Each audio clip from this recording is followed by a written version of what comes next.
truck carrying that chrome was ignited. So fire is out. Authorities just waiting for things to cool down a bit, and they'll hook it up and move it away. But at this stage, pretty heavy backlogs coming off the Pietermaritzburg bypass on the N3 down to Market Road. Delays along the Market Road through the restrictions, and then delays along the R103 alternative route through Polly Short. So give yourself plenty of time to get through.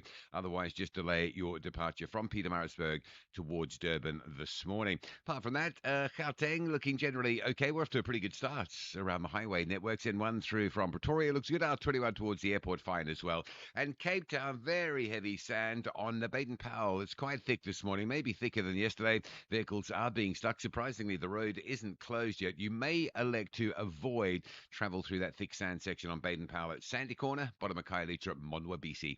With your traffic updates, I'm Rob Byrne.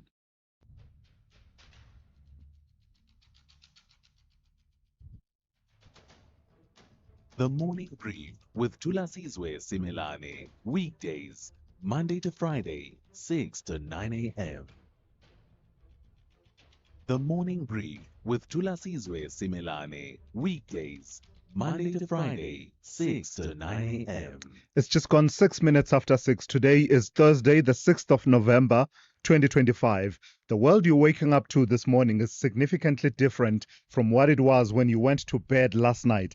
And that's because key news and current affairs developments here at home on the continent and around the world have continued to shape, carve, and contour your world with every passing minute. That's why we get here bright and early to fully brief you on all of those developments that will move the needle in your world today. Good morning and welcome to it, the Thursday edition of the Morning Brief on SAFM 104 to 107. Here's some of what you will hear over the next 3 hours. 17 years after Nkosana Makate first sent Vodacom a legal, please call my money. The communications conglomerate has finally patched a call through to him, and a big payday is at hand for Vodacom. Please call me inventor Nkosana Makate. But just how big, we won't know, at least not for now. Vodacom has confirmed that it has finally settled the long-running legal battle out of court, withdrawing its appeal at the Supreme Court of Appeal and also abandoning the 2022 High Court judgment, which had been in its favor.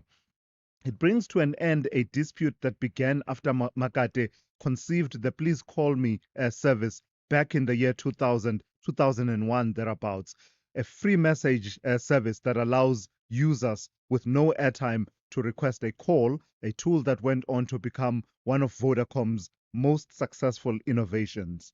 Makate has spent more than a decade, in fact, about 17 years, as I said, arguing that the network giant owed him a fair share of the billions generated by the service, while Vodacom contested both the calculation models and what fair compensation meant. So what we will do is recap and go through the timelines and also the implications of all of this. And who knows, maybe my guest at the top of 7, Isaac Mahlangu, the journalist, senior reporter at Times Live, might just have a hint. I don't know. We'll talk to Isaac at the top of 7. He might just have a hint of what to expect in as far as the quantum, the amount of the settlement goes. Because right now, both sides are keeping mum. No one is saying a thing. Confidentiality is the key in as far as that out-of-court settlement is concerned. The other story will tell you criminal infiltration of the police is being aired publicly right now in the Madlanga Commission and the ad hoc committee in Parliament. But in the Western Cape, a 3-year-old report into that very phenomenon is being kept under lock and key by Premier Alan Winde. That decision has thrown Winde into some significant political headwinds, with the Cape Crime Crisis Coalition 4C accusing Premier Alan Winde of political hypocrisy for refusing to release the report into the alleged links between police and gangs. And the coalition has given him until Friday to make it public. The coalition says Winde is withholding information that could save lives 3 years after the Western Cape Police Ombudsman submitted the findings. Winde launched the investigation himself in 2022 after a High Court judgment pointed to gang infiltration in the SAPS leadership, but now insists that releasing the report would be irresponsible and could endanger officers named in the findings. So at about 10 to 7 this morning, I'll be in conversation with Dr. Llewellyn McMaster, a crime expert, but also of the Cape Crime Crisis Coalition, who will talk to me about that. Speaking of that, then, the acting police minister, Feroz Kachalia, appearing before the Parliament's ad hoc committee investigating criminal infiltration, political interference, and corruption in the SAPS. While seeking to steer clear of directly criticizing his predecessor, Senzo Mchunu, Kachalia did say that a decision of the magnitude that was taken by Mchunu to disband the political killings task team must be taken with great circumspection and also after some consultation. He said, while there may have been legitimate policy reasons, the lack of consultation and communication was a serious error. And I saw quite a fair amount of debate being generated by the comments that he made about the media briefing of the 6th of July by KwaZulu-Natal Police Commissioner Nhlanhla Mkhwanazi. The essence of what the acting police minister, Feroz Kachalia, was saying is that he was disturbed by the tone, I guess, and the regalia, the dress style, and the uniform that was worn by General Nhlanhla Mkhwanazi, but then went on to say that if the allegations that are being made are proven, they are of such magnitude and gravity that actually it would turn out that Nhlanhla Mkhwanazi was a whistleblower that actually needs to be protected. Important to get the full context of everything that he was saying. Disturbed by the wearing of the, special task force uniform and just the tone, overall tone, but also saying that it could be that in the end, we're looking at someone who saw that the systems that are in place are not working and therefore had to resort to whistleblowing in that way. So what we will do is get an update from Bulelani Philip, who will be reporting on that. We are hoping as well to be joined by the head of the presidency in the MK party, Makasela Mzobe, to just explain what on earth is going on. What is going on? Musical chairs, as far as the parliamentary leadership of the MK party is concerned over the last few days. Pauline Makubele was out, and now it seems she's back in charge. Des van Rooyen didn't last at all as chief whip. It was short-lived. So we'll see if we will be able to connect with Makasela Mzobe to just get an explanation and just to center all of us around what is going on in the MK party. The full team is ready, able and willing to serve up your updates throughout the morning. Once again, Jolani Tulongwepe is at the news desk. Rob Byrne on your traffic. Zaikan is watching all things sport for you, and Melissa Puta with the morning brief in brief. And Sipho Mantula with an overview of developments around the continent in his Africa update, which is coming up at about 20 to 7 this morning. Be a part of the conversation. Let's have these conversations that move us. The number to dial 086 000 2032. Your WhatsApp voice notes 0614 104 107. Let's get into it then. The Thursday edition of the Morning Brief starts now. Abafana besithende are ready to play the most attractive game to graduate to the final. However, Bahlabane Bantwa want to disallow their opponents a moment to shine. This is the Calling Knockout semi-final. Do not miss out on Golden Arrows versus Marumo Gallants this Sunday, 9 November at 2:30 p.m. live on SABC Plus and SABC One. Then at 3 p.m. on SABC radio stations. Proudly brought to you by SABC Sport. For the love of the game. Thulasizwe Simelane on SAFM. All right, kicking us off once again is Melissa Puta with the morning brief in brief. Melissa, good morning, live and direct in studio. You managed to wake up. Every now and again, Well I done. get dragged back. Yo, Des van Rooyen. Poor Des. You know what? It happens. It happens. No, it doesn't. Twice. No. Lightning strikes twice. I mean, Tell me about it. The Umkhonto we Party has announced the precautionary suspension of its deputy president and parliamentary leader, Dr. John Hlophe. The decision made by the party president, Jacob Zuma, after his return from Burkina Faso follows Hlophe's unilateral changes in the National Assembly without collective consultation. His suspension is effective immediately, pending an investigation. The party stated that Hlophe's decision to replace Colleen Makubele with Des van Rooyen is nullified. The MK party emphasized its commitment to discipline, accountability, and collective leadership, assuring members and the public that it remains stable and united. Yeah, as we said, we are scheduled to speak to Makasela Mzobe in the second hour of the show. Let's try and connect with him and see how much clarity we can get around those decisions. We've been talking quite a bit about extraditions, Melissa. There's one that's shaping up quite well for South African authorities. Yes, so the South African Police Service announced that it has received a surrender order from Eswatini for brothers Siyabonga and Melusi Ndimande, wanted for multiple crimes, including the murders of rapper Keenan, aka Forbes, and Tibelo Tibbs Mutswane. After abandoning the extradition appeal, the brothers will be handed over to South African authorities next week, Tuesday. Police Commissioner General Fani Masemula thanked Eswatini for its cooperation, while the SAPS said it has a strong case involving 24 charges such as murder, conspiracy to commit murder, and illegal possession of firearms and ammunition. And the leadership at the South African Football Association under the spotlight recently for that blunder in the World Cup qualifier, fielding a player who was not eligible to play. But that's the list of their problems.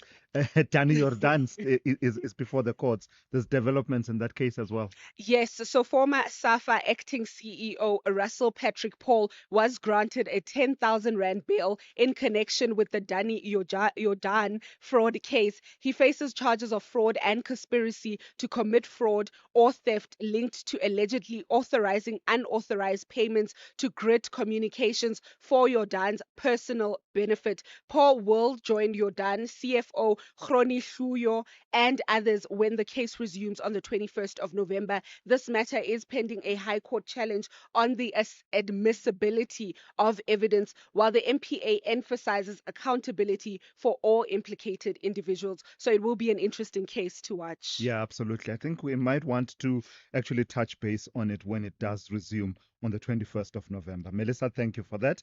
Melissa Puta with the morning brief in brief. Thulasizwe Simelane on SAFM. 18 minutes after 6. On the weather front, there are two warnings for you that have come through from the Weather Service. Yellow level 2 warning, severe thunderstorms accompanied by heavy downpours, damaging winds, large amounts of small hail and lightning, leading to localized damage to infrastructure, settlements, informal settlements in particular, property, vehicles, livelihood, agricultural production and livestock, localized flooding of susceptible roads, low-lying areas and bridges, minor vehicle accidents, localized injuries due to flying debris. All of that expected over the northwest, Gauteng, most parts of the Free State, the Highveld of Mpumalanga, southwestern Limpopo, and northeastern Northern Cape, and the extreme western parts of KwaZulu-Natal. Then you have a yellow level 1 warning. It is for damaging winds, leading to difficulty in navigation at sea and small vessels at risk of taking in water and capsizing in locality. That is to be expected between Cape Columbine and Cape Agulhas from the evening until Friday afternoon. The rest of your weather, Pretoria, cloudy with scattered showers and thunder showers, 15 to 27. Johannesburg will have morning fog patches, otherwise cloudy with scattered showers and thunder showers, 15 to 25. Vereeniging, cloudy with scattered showers and thunder showers, 15 to 26. Bombela, cloudy with scattered showers and thunder showers, 15 to 24. Same conditions in Polokwane, 16 to 23. Mahikeng will be partly cloudy with scattered showers and thunder showers, 16 to 28. Bloemfontein, partly cloudy with scattered showers and thunder showers, 16 to 29. Kimberley will be partly cloudy with scattered showers and thunder showers with a minimum of 19 and a maximum of 33. Same conditions in Uppington, 21 to 34. Cape Town will be fine, 19 to 28. George, cloudy with a chance of light rain, 14 to 20. Gqeberha, cloudy with scattered showers and rain, 15 to 20. East London, cloudy with scattered showers and rain, 16 to 21. Durban, cloudy with scattered showers and rain, 18 to 22. Richards Bay, cloudy with scattered showers and rain, 19 to 23. And lastly, Pietermaritzburg will have morning fog patches, otherwise cloudy with scattered showers and thunder showers, 14 to 18. SAFM supports a litter-free South Africa. Play your part in keeping our surroundings and environment clean. SAFM, leading the conversation.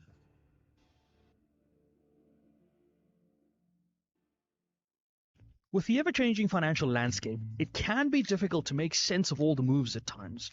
Join me, Jimmy Moyaha, on the SAFM Market Update with MoneyWeb, Mondays to Thursdays, 6 to 7 p.m, as we break down the key market trends, top financial stories, and smart investment insights, all in one place. It's everything you need to stay financially informed and ahead of the curve. Worldview Update, bringing you closer to international or global news. 21 minutes after 6, at least 85 people have been killed and hundreds of thousands displaced after Typhoon Kalmaegi, one of the strongest storms to hit the Philippines this year, tore through the central regions, submerging towns, sweeping away homes, and triggering catastrophic floods.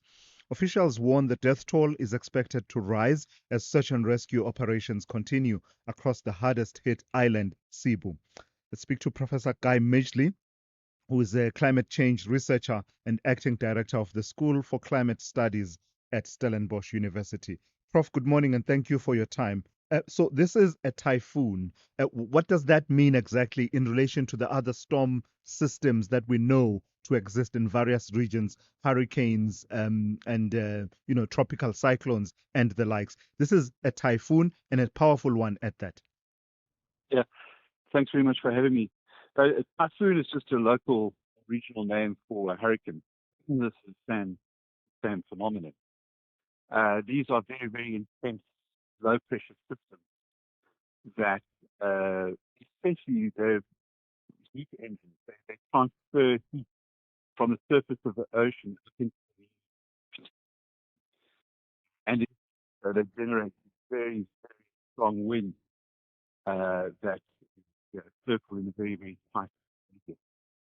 And this cause incredible amounts of damage because of the high wind strength, rain, and just the energetic components of these storms.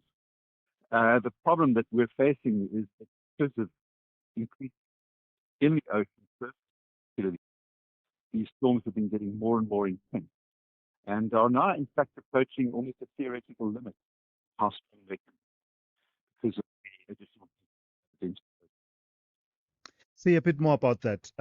Because in the course of our conversations about storm systems in various regions, I'm starting to get it, so to speak, as much as a layperson can get it, about the role of the heat on the surface of the ocean in relation to these storms forming and then moving inland. So say a bit more about them approaching a theoretical limit. What does that mean? It's a fascinating question. Well, there's only you can only move energy to a certain rate from the surface of the ocean up into the atmosphere. The theoretical limit to how fast that can really happen. And it's just set by the viscosity of air and how fast, how tight the circulation can develop. So if you look at these storms from space, there is this clear eye in the middle where there's virtually no wind. In fact, it's quite an eerie experience as the first storm wall moves over you. You get immense damage in the eye of the hurricane, or the eye of the typhoon, and it's quite tight.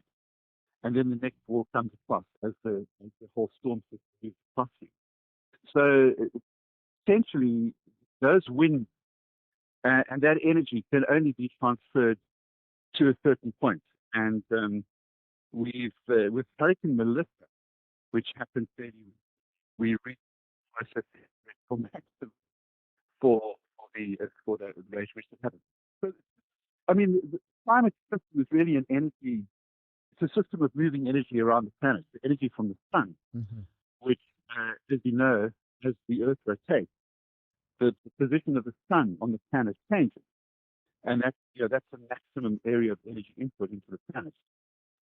Planet climate system does is redirect that energy from that point of maximum input from it. It redirects that around the whole planet through various circulation systems, and that's our climate.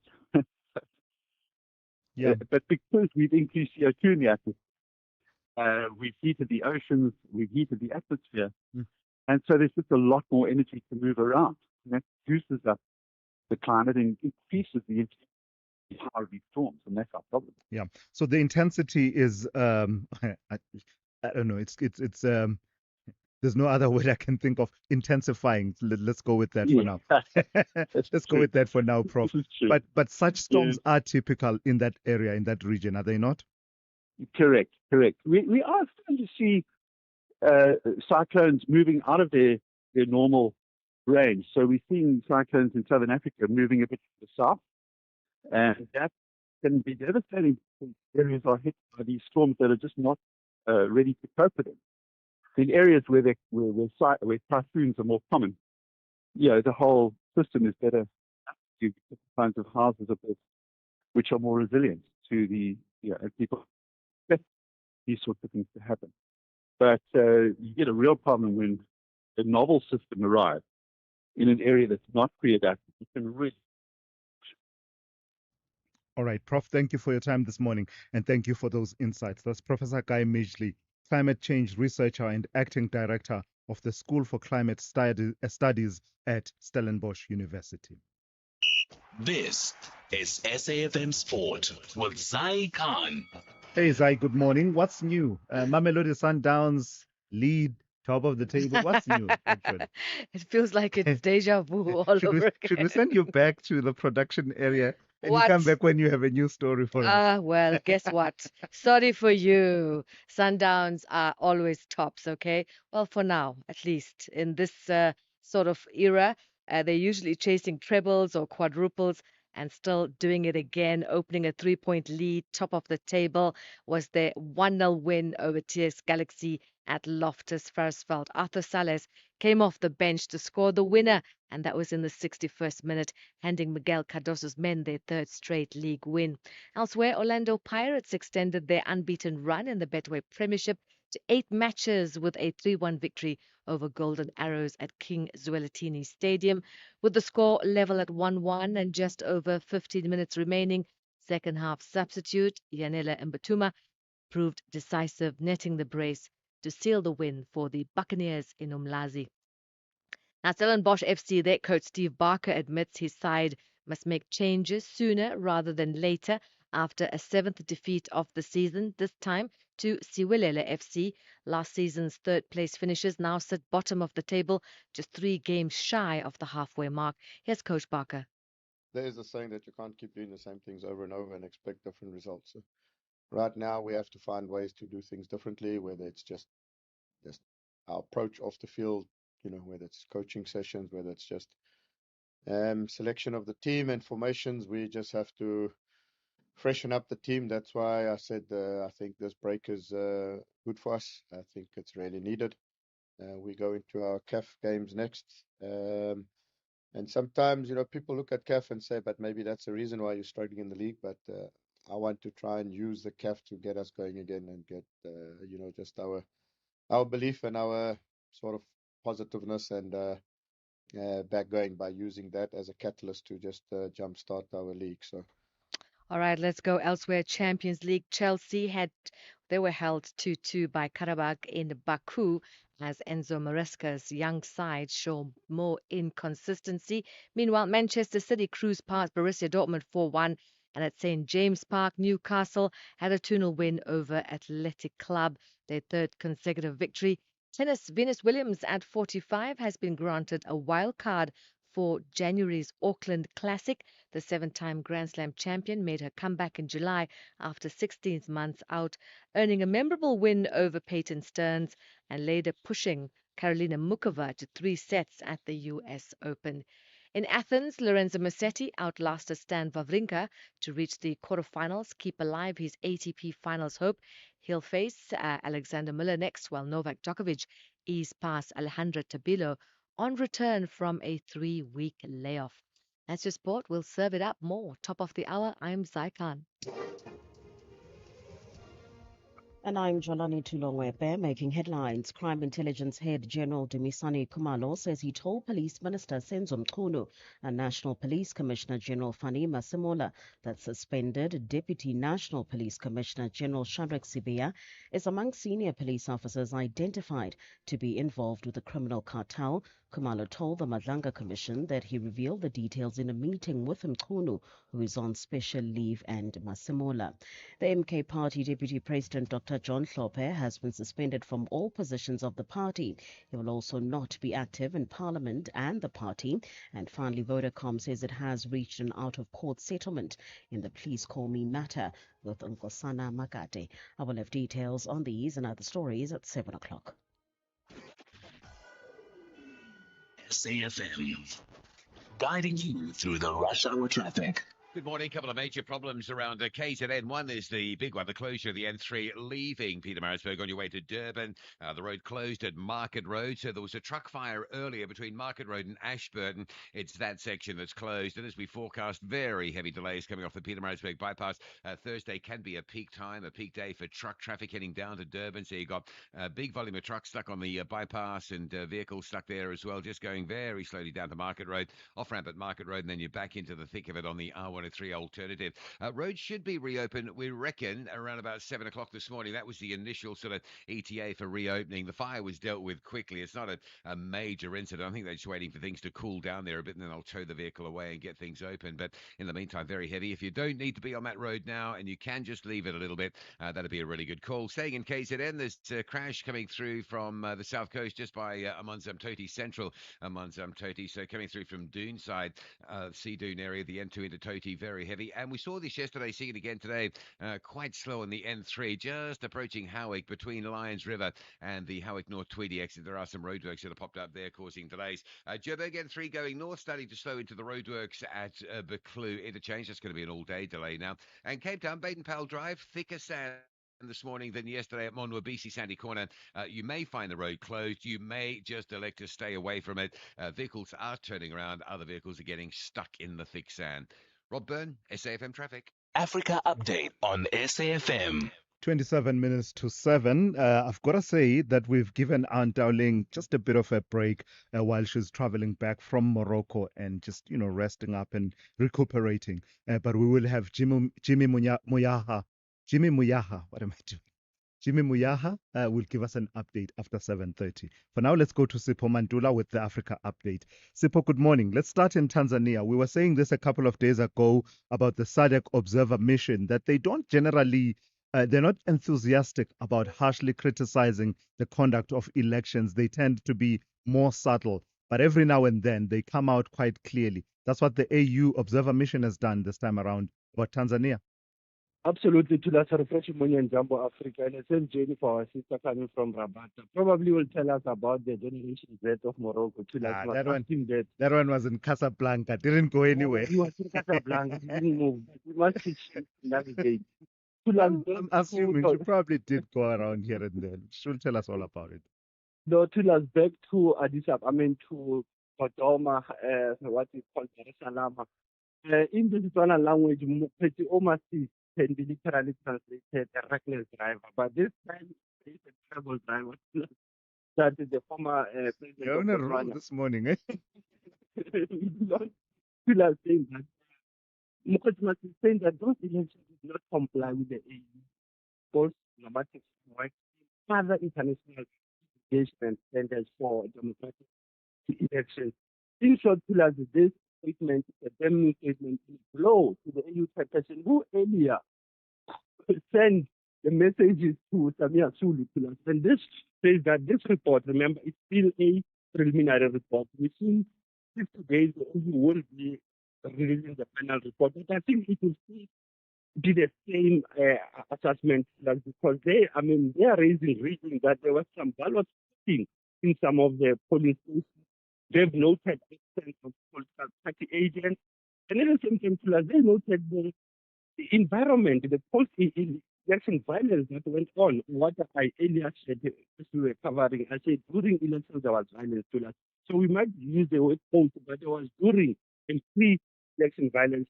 They went on to say that Tanzania failed to comply with the international standards as well as the Charter on Elections, Democracy and Governance. A serious damning report.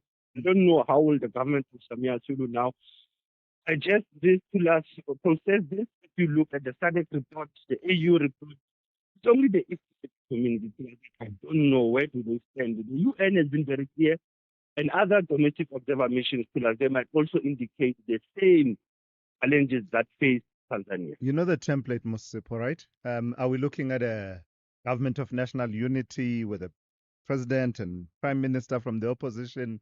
You know, that old playbook, no? Yeah.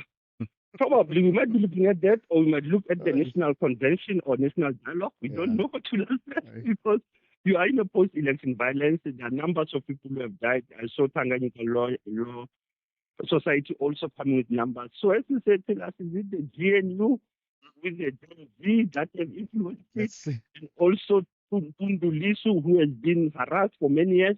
We'll see, tell us, what will the land of Thulas Kabaranga represent, because this is the mother of liberation movement. And once Tanzania takes Thulas, economy will be affected in the Africa region. Let's go to Cameroon, where it's turning deadly, isn't it? The post-election protests and the crackdown on those protests. That's quite true, Thulas. But this UN report that is not yet known, what is it end result? And rumors that Chiroma has also sneaked out of the country. The numbers are saying that 48 people, Thulas, have been killed during the post-election violence since the announcement of Paul Biya going for the 8th term for 43 years in power. And they are saying most of these attacks happen in the littoral region where it is next to Port of Douala. And they are saying these are the issues that security forces have a hand to. They have been influential. They are the ones, and they are calling for the Cameroonian government to investigate. This is a UN report that I think the government of Paul Biya is sitting with. They have to deal with it. But like I said, rumors are that the opposition leader has went exile, has left the country.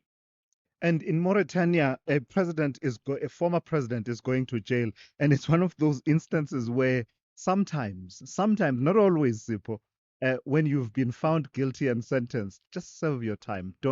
Sometimes don't appeal, because it could get worse. Yeah, but those are the principles of law that you go and appeal. The last stage, we've seen how many people have appealed. Occasionally it goes south. But the president of France is in prison. Mauritania is not new. There's no new script here. What is he lost an appeal for 15 years sentence for corruption while in office. And this was confirmed to us in 2020 when he was found guilty for amassing assets and capital worth of $20 million through illicit means. These lawyers try to say there's political motivation and sabotage here, and they were asking it to be reduced. But this is a president who was elected first from 2009 to 2019 when he stepped down. He's been accused for money laundering with other former coup prime ministers. But now either he's going to jail because there's no other way. He cannot go to the African court, to the foreign court.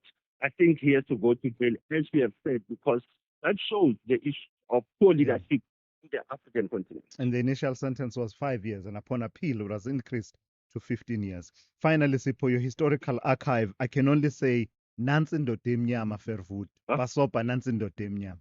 Well, you have put it correctly. As you know, this is Makeva's month also. Mira Makeva, that song. We see the meaning today to us. You can say he was on this day when he was hanged and assassinated 61 years ago in 1964. An MK activist, a trade unionist, man who was responsible for the black trade unions, became one of the first ANC members to be executed by the government. You recall Thulas, as you said, the one when he went down, he's still called Amanda Ngawetu, and he was also hanged with Wilson Panyinga and Zanichile Mbaba. Also on this day, I thought, let me look at the elder, the old man, albeit. It was today when he was actually hanged by Amadou. Hijo when he resigned as Cameroon in 1992. So it's 42 years since Paul Biya was placed, was handpicked to become Prime Minister. And that's how we saw Paul Biya eliminating all the traveling cabinet, and the same guy who gave him power was forced to go exile. Paul Biya has been in power until today. Others are say until 2032. That's because remember the last election gave him 7 years. So the elder Paul Biya was had elected, not elected on this 1980, almost 43 years. Asante sana Thulas, so still in the conversation. Sipho, thank you for that. That's Sipho Mantula with your Africa update for this morning. Gender-based violence is destroying lives and tearing communities apart. It happens in homes, in schools, at workplaces, and too often in silence. But it doesn't have to continue. If you see it, speak out. If you are hurting, reach out. Because doing nothing is not an option. Listen to all 19 SABC radio stations for hard talk, discussions, advice, dramas, educational shows, and interviews around GBV with experts, survivors, lawmakers, and a whole country affected by gender-based violence. All on your favorite SABC radio station. Call 0800 428 428 to report abuse or get help. GBV, it ends with you. This message is brought to you by the SABC. Thulasizwe Simelane is streaming live now on Facebook, YouTube, and X at SAFM Radio. 18 minutes to 7. The FW de Klerk Foundation urging government to declare gangsterism a national crisis following a spate of gang-related killings that left 6 people dead and 3 injured in Reicha Park in Boksburg in the last few days, but also incidents elsewhere in various parts of the country. Westbury just recently being another one, as well as, of course, the situation playing itself out in various parts of the Cape Flats. The foundation, along with crime and security experts, have warned that the country's current approach to tackling gangsterism is failing and are calling for urgent, coordinated national intervention. Let's speak to Christoph van der Riede. Christoph van der Riede, Executive Director of the FW de Klerk Foundation. Good morning to you, and thank you for your time. Calling for gangsterism to be declared a national crisis speaks to the gravity of the situation we face. And I imagine, and I read from what you are saying, that you don't believe that it's being read as the national crisis that it is currently on current approaches. Good morning to you, and good morning to all of you listeners. Give some background to the reason why we talk today. In just 1 week in July 2025, 70 people were shot dead across nearly 300 murders, with dominating the nation. Children are the most victims week after week. Day after day, children lining up in the cross space between competing gangsters.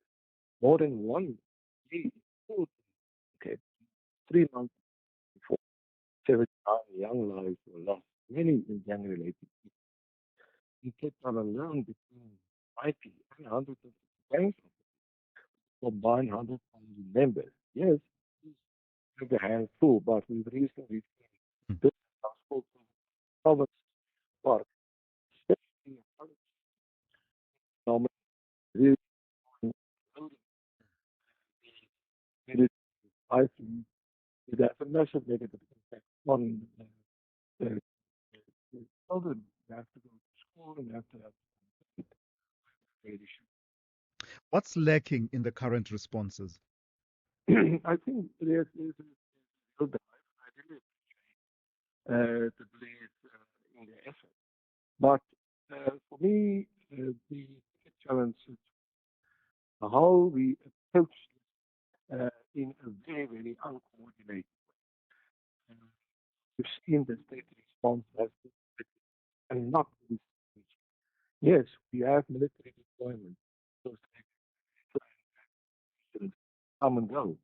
And sometimes we are even had soldiers patrolling for months. But the situation changes. So we need to understand the phenomenon of yes, intertwined with poverty, in- intent with lack of economy, and we on the verge in many areas of a complete implosion in town in law and order. So I think we need to make sure that we apply the law effectively and start with the prevention of organized crime. I think we cannot have a peace. And then secondly, on the street, uh, constitutional police, modern technology must be implemented. And we have heard lots of stories that police are actually not part of gangster operations.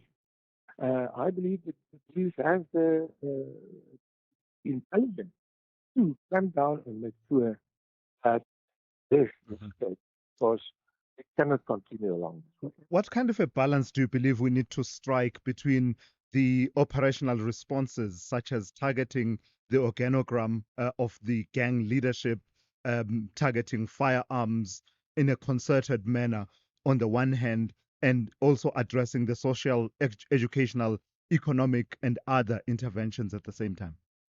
I think it's a very, very important question because the culture of gangsterism is it comes from the time of colonialism.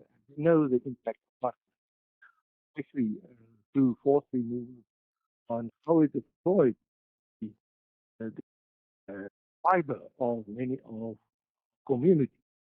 And the biggest dilemma is we have started the first in 1994, one of the best constitutions in the world, but we see how these constitutional values and constitutional clauses are eroded due to a complete breakdown in law and order. So law and order is critical for any society.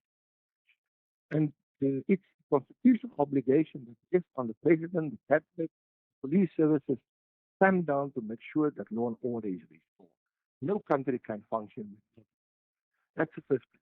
Second, a lot of the gangsterism and the rise in gangs we've seen of late is has to do with the decline in our economy. People are unemployed. People find opportunities in the illicit economy. We have allowed orders to become orders, allowed the police to be corrupted gang leaders, and I'm not saying all policemen, there are fine policemen out there, and women get allowed our school system in many of those areas to fall in a state of collapse. Just go to Racer Park, just go to some of the other areas in Johannesburg, you see in schools. I cannot believe it. Schools are both because the contractor has disappeared. So those are erosion of constitutional values. If we can find that balance between clamping down and making sure that the root of gangsterism, on the one hand, and then on the other hand, introduce a period of long-term intervention, I think that will solve the problem. But the community must also start taking ownership. Parents must take control of their household, and communities must elect leadership that can really mobilize them to counter gangsterism in their All right, thank you for that. That's Christoph van der Riede, Executive Director of the FW de Klerk Foundation. SAFM, guiding you through the rush hour traffic. Update on our top story, the closure of the N3, heading out of Pietermaritzburg down to Durban. The road closed at Market Road through to Ashburton due to recovery of an earlier truck fire. Very heavy backlogs, as you can imagine. Trucks and vehicles stuck coming off the Pietermaritzburg bypass almost back as far as Ortman Road, all the way down to that closure at Market Road. And then big delays on Market Road and pretty heavy backlogs on the R103 moving through Polly Shorts, the alternative down to Ashburton. The latest ETA for reopening has just been pushed back a little bit. We thought maybe 7. It's probably going to be closer to 7:30 this morning. It's not a really big deal. I think they're just waiting for things to cool down a little bit in that area. There's been no sort of, these truck fires, sometimes you can get some real sort of infrastructure damage. Doesn't appear to be that. It is just a vehicle that was burnt earlier, carrying a load of chrome, and it needs to be cooled and taken away. So very heavy delays coming through Pietermaritzburg. If you can delay your departure from PMB to Durban, that would be a really good idea. Also, some heavy traffic from sort of Lions River into Howick area on that section of the N3 into roadworks. They are really biting and having a big impact there now. Joburg, usual sort of backlogs. N3 north into Buccleuch, south into London Road. That's due to roadworks. Roadworks on the Modderfontein Road causing quite big delays coming from the Edenvale side across the N3 down to Joburg. Just an update from Cape Town. Can confirm Baden-Powell Drive is now closed to traffic at Monwabisi at that sand-affected area, so you will be diverting. And if you are travelling along the N2 and you want to divert off at Spine Road or Muway at Khayelitsha, those sort of alternative routes are already jam-packed. With your traffic updates, I'm Rob Byrne. SAFM values your views. Be an active citizen.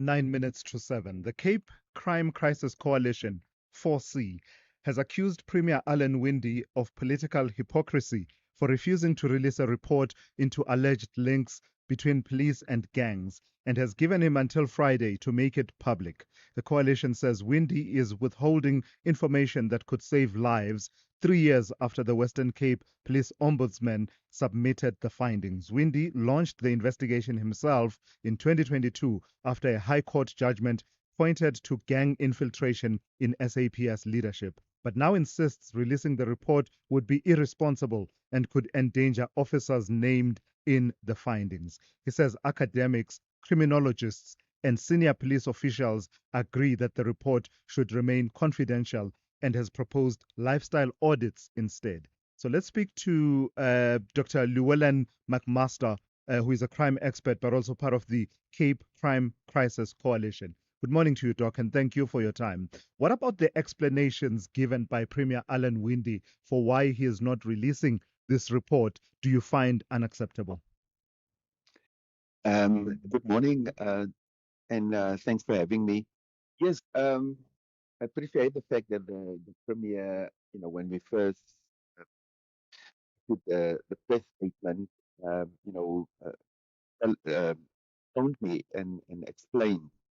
And I did say, we'll have to discuss, and of course, then he released the press the reasons why he's not releasing or has never released it. And, we subsequently wrote this letter to him to say that even listening to the explanation, we are not satisfied as a voice in the community because one, what we are experiencing is even worse than 3 years ago when Judge Larry made those remarks in his judgment. And what is worrying, of course, is, and I went back to what the Premier said when he received the Ombudsman's report, that he committed himself actually to inform, to study the report further, and to come back to to the to the public actually. So it is now for us uncertain why the section of law enforcement and SEP members take precedence over the section of community, because the reality is the blood is still flowing on the streets of the Cape Flat. Bodies are being picked up almost daily, and so where is this commitment now? Yep. Yes, he spoke to General Patekile and City of Cape Town with regard to that, but we don't understand, and that is why we say, even if you have to issue or release a deducted report, take out the names, but we have the right to know. Yeah. For the sake of transparency, release the report, release the rest of it so that we can judge you Yeah. know, what is happening here. What do you believe is contained in that report? And you sketch the background for it all quite nicely, flowing from a judgment of the High Court that made comments about links between gangs and police leadership in the province, and then followed by this investigation by the ombudsperson. So, what do you believe is in that report that would be helpful in the fight against crime? I think if we again, I go back to the Premier's own words after receiving the report, and I read from that statement. I am now carefully studying the Ombuds report, which concluded that the allegations are likely suspected. You know, so he said it himself. Um, there must be decisive consequences for those found to be colluding with gangs. This includes senior officials under whose watch this has been allowed to happen. And just lastly, from his own mouth, what is clear is that this infiltration likely extends far beyond this particular case, and also that dangerous forces are at play here. We must be decisive and considerate in our next steps to address the issue, making sure that we can break these links and make headway against gangsterism. So we have not seen the report, but that's what the President said. He's receiving the report. This And political and question, and, yeah, and this, yeah, yeah. yeah. And now looking at on the broader scale, Langa Commission and everything coming out, we are convinced that there are things in the report that this is the time now that it must be revealed, so that we get the whole picture. I mean, it is shocking every day to hear these things, Mhm. but we have the right to know.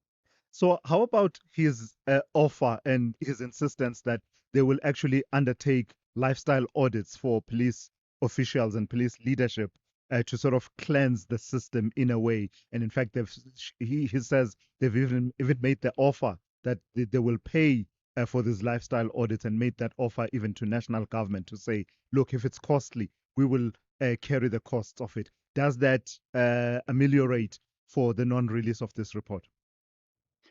I think, as he explained it, that's the offer we made to SEP. Yeah? And so, and then he's silent, of course, about the city's law enforcement, because he mentioned it, that they are also implicated.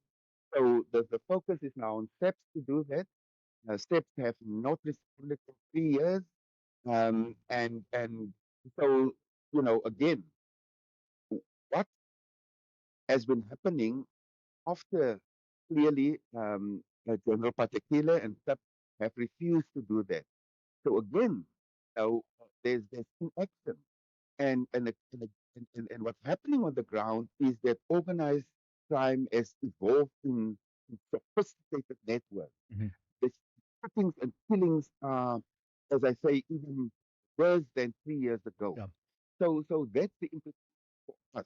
Yeah. Um, the last thing maybe to say is, this is also typically what we are frustrated with, the political, of this whole matter between SAP, the province Yeah. and the city. Dr. And McMaster, that is I frustrating. do need to just ask you one last question, and I think it's quite important. How do you believe, and it's a political question, how do you believe this would be playing out if this report was being held by a different sphere of government? Say the national police minister or the president was holding this report, and is there something to be said for that?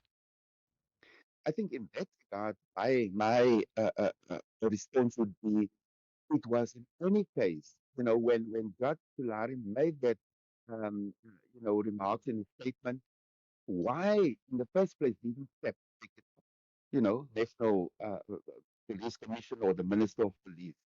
And so again, as we also say to the president, we're not, in the game of politics here. We're not going to get involved in their politics. But that's another question. Is SAP serious about what the realities of gangsterism and organized crime that has been going on for decades, and some would say even Right. centuries in terms of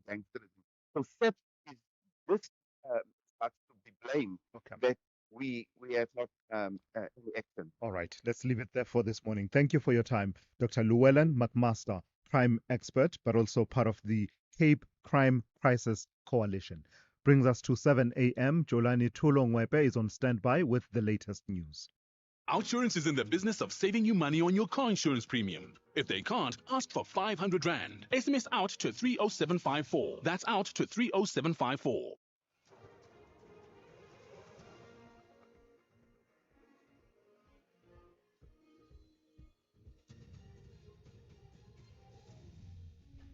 Top story the Sawa Kumalo says he revealed Sibia's links to the criminal cartel, and Airlink suspends daily flights to Lesotho. Good morning. Crime Intelligence Head General Dumisani Kumalo says he told Police Minister Senzo Mchunu and National Police Commissioner General Fani Masemola that suspended Deputy National Police Commissioner General Shadrack Sibia is among senior police officers identified to be involved with the criminal cartel. Kumalo told the Madlanga Commission that he revealed the details in a meeting with Mchunu, who is on special leave, and Masemola. He says he could not identify the name of the fifth police officer due to investigations being at a critical stage. Lieutenant General Sibia, Major General Shibiri, Brigadier Nkwashu, Captain Mahotle, by that time were the names identified. So these were the names identified by the 16th of January already? Yes. The SAPS has received a surrender order from the Eswatini government for the two Ndimande brothers wanted in South Africa for a string of cases, including the murders of Keenan aka Forbes and Dibelo Tibbs Motswane. Police spokesperson Atlenda Mate says they're finalizing logistical arrangements to execute the order next week Tuesday.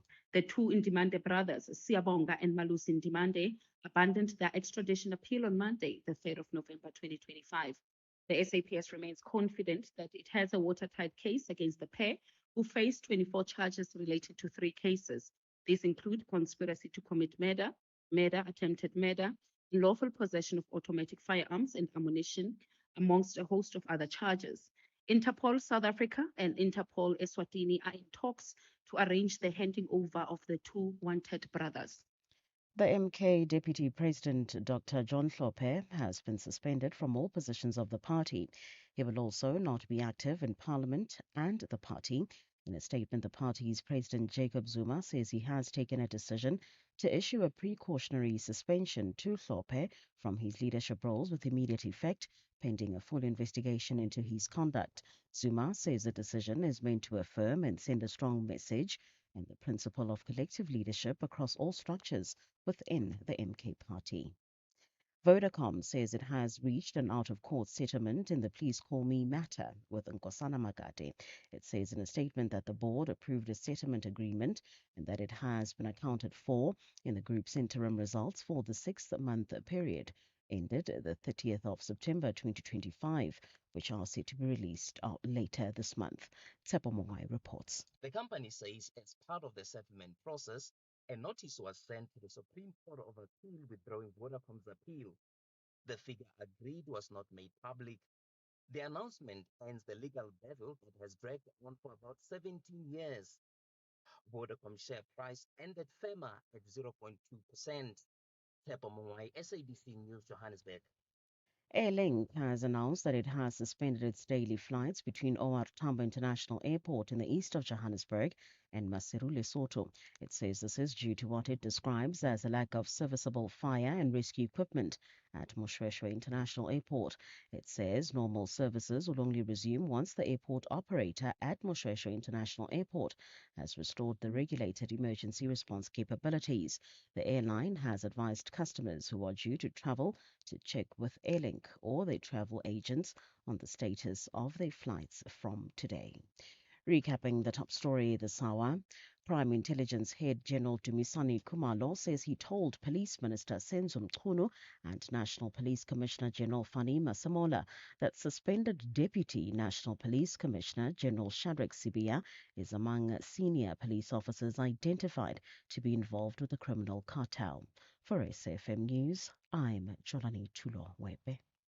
Outsurance will go out of their way to try and save you money on your car insurance. If they can't, ask for 500 Rand. SMS out to 30754. That's out to 30754. You could spend 10 minutes waiting for the microwave to beep.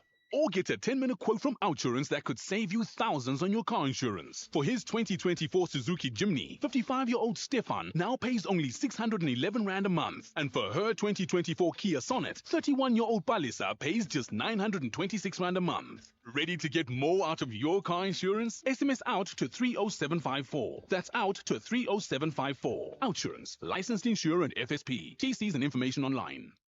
Very good morning to you. In your SFM sports headlines, soccer action, Orlando Pirates climbing to second on the Betway Premiership after a 3-1 win over Golden Arrows in Umlazi. And we'll also bring you rugby. The Springbok centre, Lucanio has ended a 9-year spell with the Sharks. We'll find out more just before 7:30. SAFM, guiding you through the rush hour traffic. Top story, the N3 closed at Pietermaritzburg, closed at Market Road through to Ashburton due to the truck fire earlier this morning. We understand the reopening probably will happen around 7:30. That's the latest estimate that we got from recovery crews on the team. So they reckon about another 30 minutes and things should be reopened.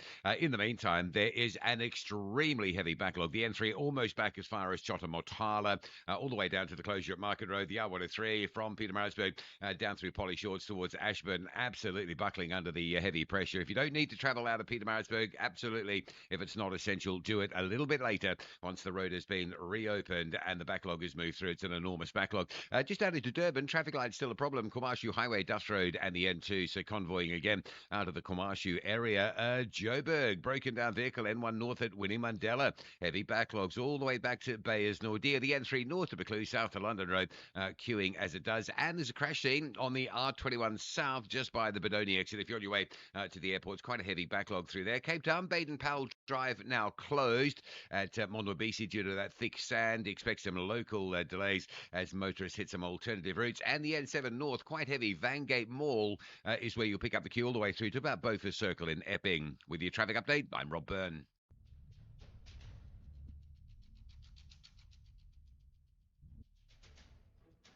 The Morning Brief with Thulasizwe Simelane. Weekdays, Monday to Friday, 6 to 9 a.m.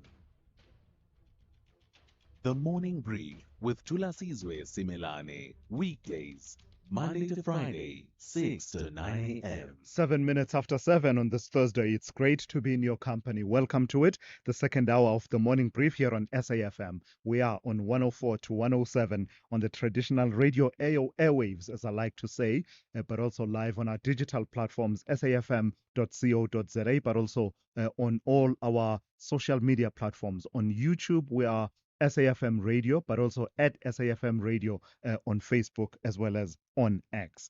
Coming up in this hour, we'll be focusing on the big payday that's coming for Please Call Me Inventor, Nkosana Makate. This after he and Vodacom reached an agreement 17 years since the court battles began between the two parties. 17 years ago it started, and now it has been settled through an out-of-court settlement.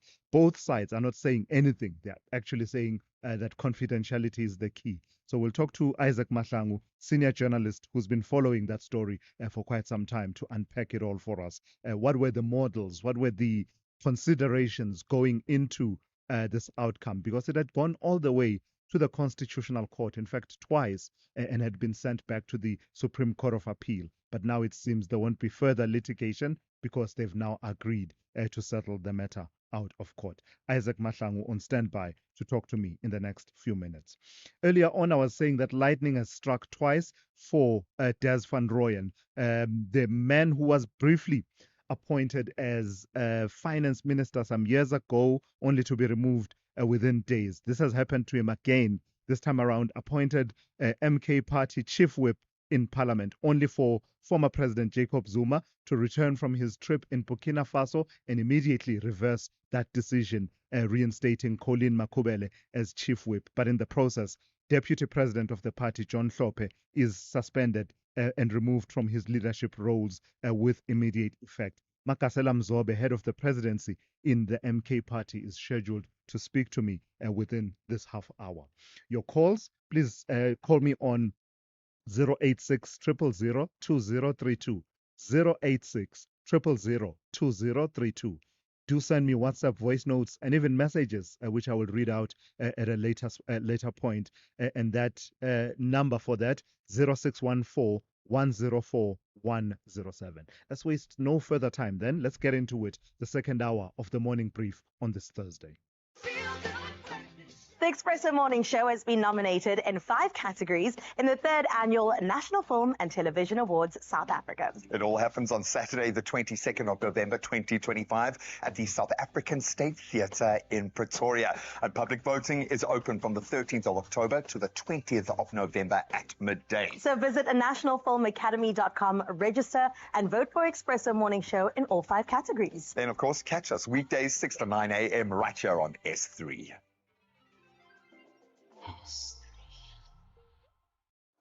Ish, at school I was falling behind. They thought I wasn't trying, bruh. Truth is, I couldn't see well, and I felt as small as the words on the board. And then, teacher came to sit with me and realized I needed glasses. Bruh, now everything's changed. Take time to listen. With enough love and support, children don't just catch up, they thrive. Visit holdmyhand.org.za. Together, we can change their future. Thulasizwe Simelane on the Morning Brief. Weekdays, Monday to Friday, 6 to 9 a.m. 11 minutes after 7. A big payday is at hand for Vodacom. Please call me inventor Nkosana Makate. But just how big, we won't know, at least not yet.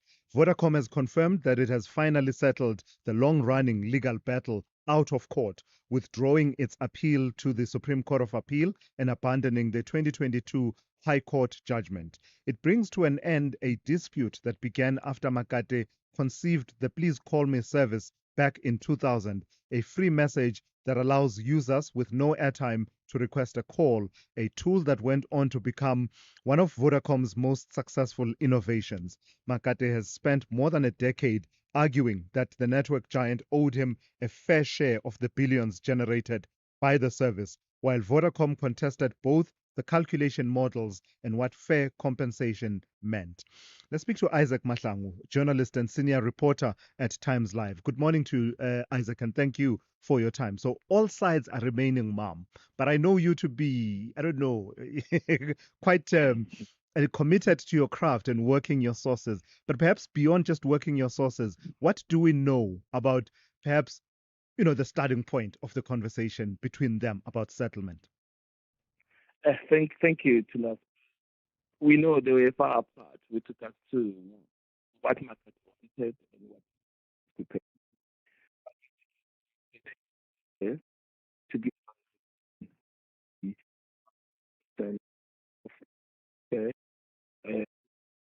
eight, we know what was the commitment. It was now hovering around 600 million. Million. But like you said, personally, I would buy. And in terms of what this means then for the parties going forward, much will be depend on the negotiations that have already been concluded. So it's already done and dusted. Do we expect to get a sense of what the outcome looks like perhaps in the coming days? Yeah, we will. Remember, Vodacom is a publicly listed. I'm not sure if they will other finite details, but most definitely South Africans will be able to know this market. One person who really must for his emotions, he's not some of that who were our heart leave. Yeah, but was taxing and he expressed to leave. So I suspect he's happy. He will feel how it ended. Even though some of us are surprised because we're preparing to cover this in time. When you can have another round in the SEC. I think it's a win for better. I don't know. This big. Yeah. Yeah, and in fact, you've gone as far as to, by your estimation, you suspect, and let's be very clear about it, because it's all confidential at this point, but you do suspect, do you, that he joins the billionaire club in South Africa? Yeah, I do suspect. Like I said, I will need to surprise.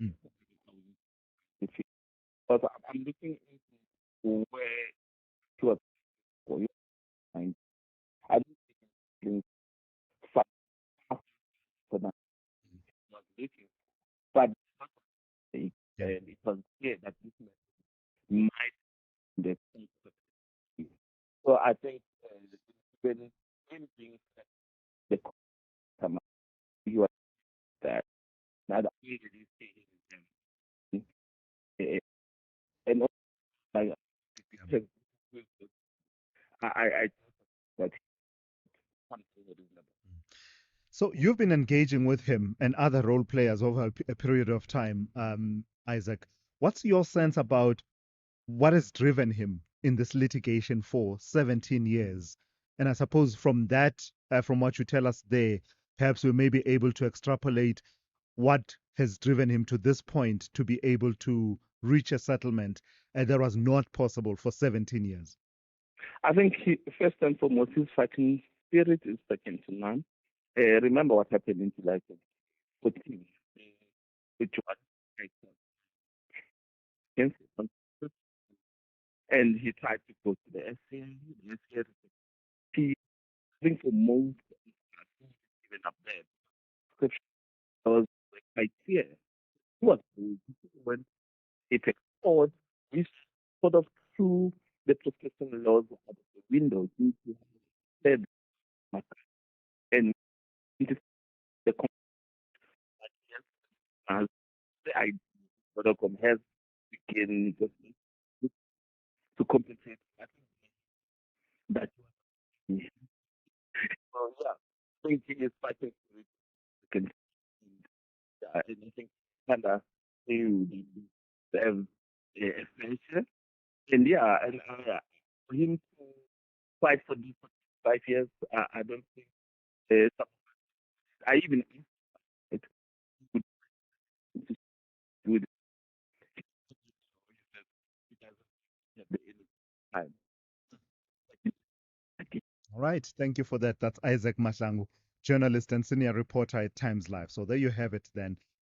Also, just from the fresh reporting from Isaac, it's as close as you can get at the moment in terms of hearing from Nkosana Makate himself, because, you know, Isaac reporting in part about conversations that he has had with him, because both parties are not commenting on that. Vodacom issuing a sense update, that is the stock exchange news service, just alerting their shareholders that this has now been agreed to and has been approved by shareholders and will be implemented and will come through in their reporting a bit later on, as Isaac has been telling us. The River Islanders and the Wolves are both searching for victory to find comfort in the top half.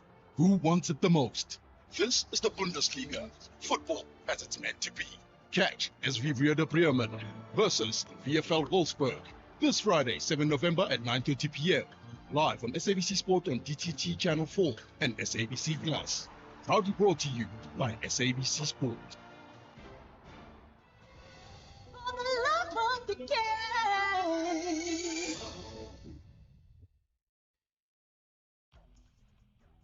Conversations that you connect with and react to. SAFM. So the shifting sands of politics playing themselves out in the MK party, with its deputy president, Dr. John Hlophe, being removed from his leadership roles with immediate effect, pending a full investigation into his conduct.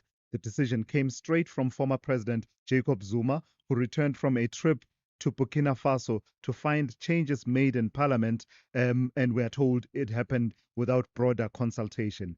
And it also means bad news for Des van Rooyen, whose brief promotion to chief whip has been nullified, making him, for the second time in recent years, shall we say, quote unquote, a weekend special. The MK party says this is about discipline, internal accountability, and collective leadership, but it's the latest twist in an already turbulent parliamentary caucus. Let's speak to the head of the presidency in the MK party, Makasela Mzobe. Good morning to you, and thank you for your time. What on earth is going on? So many changes in such a short span of time. 1 minute we were looking at the change in the leadership of the caucus in parliament. Colin Makubele was going to be out, and in was Des van Rooyen, only for that to be reversed a couple of days later. Morning, Thulasizwe and the viewers of it's quite unfortunate that we had to communicate that decision. President Zuma consulted with officials. as we had said earlier on. President Zuma arrived early hours of Tuesday morning. Very successful trip to Qatar, only to be confronted by the news of the changes in the election. Upon consulting the leadership, the party, it was discovered that there was not any consultation. But the deputy president took an electoral decision to make those changes. Unfortunately, President Zuma had to affirm the centrality of collective leadership and discipline in the party. How is it possible that the deputy president could make these unilateral changes, Makasela? What does that say about your system within the MK party? You know, Thulasizwe, that before President Zuma left for Burkina Faso, he announced the appointment of the second deputy president in the Union and made statements to the officials before the media briefing and to the media briefing. But because of the overgrowing commitment to the international relations within the institute, it's having a lot to deal with in Africa and the therefore, he appoints a second deputy who shall take full political and professional responsibility in the absence of the Now, upon arrival, it became clear that even the second deputy president was not briefed, and it arrived then at this painful decision that President Zuma had to affect the important collective leadership.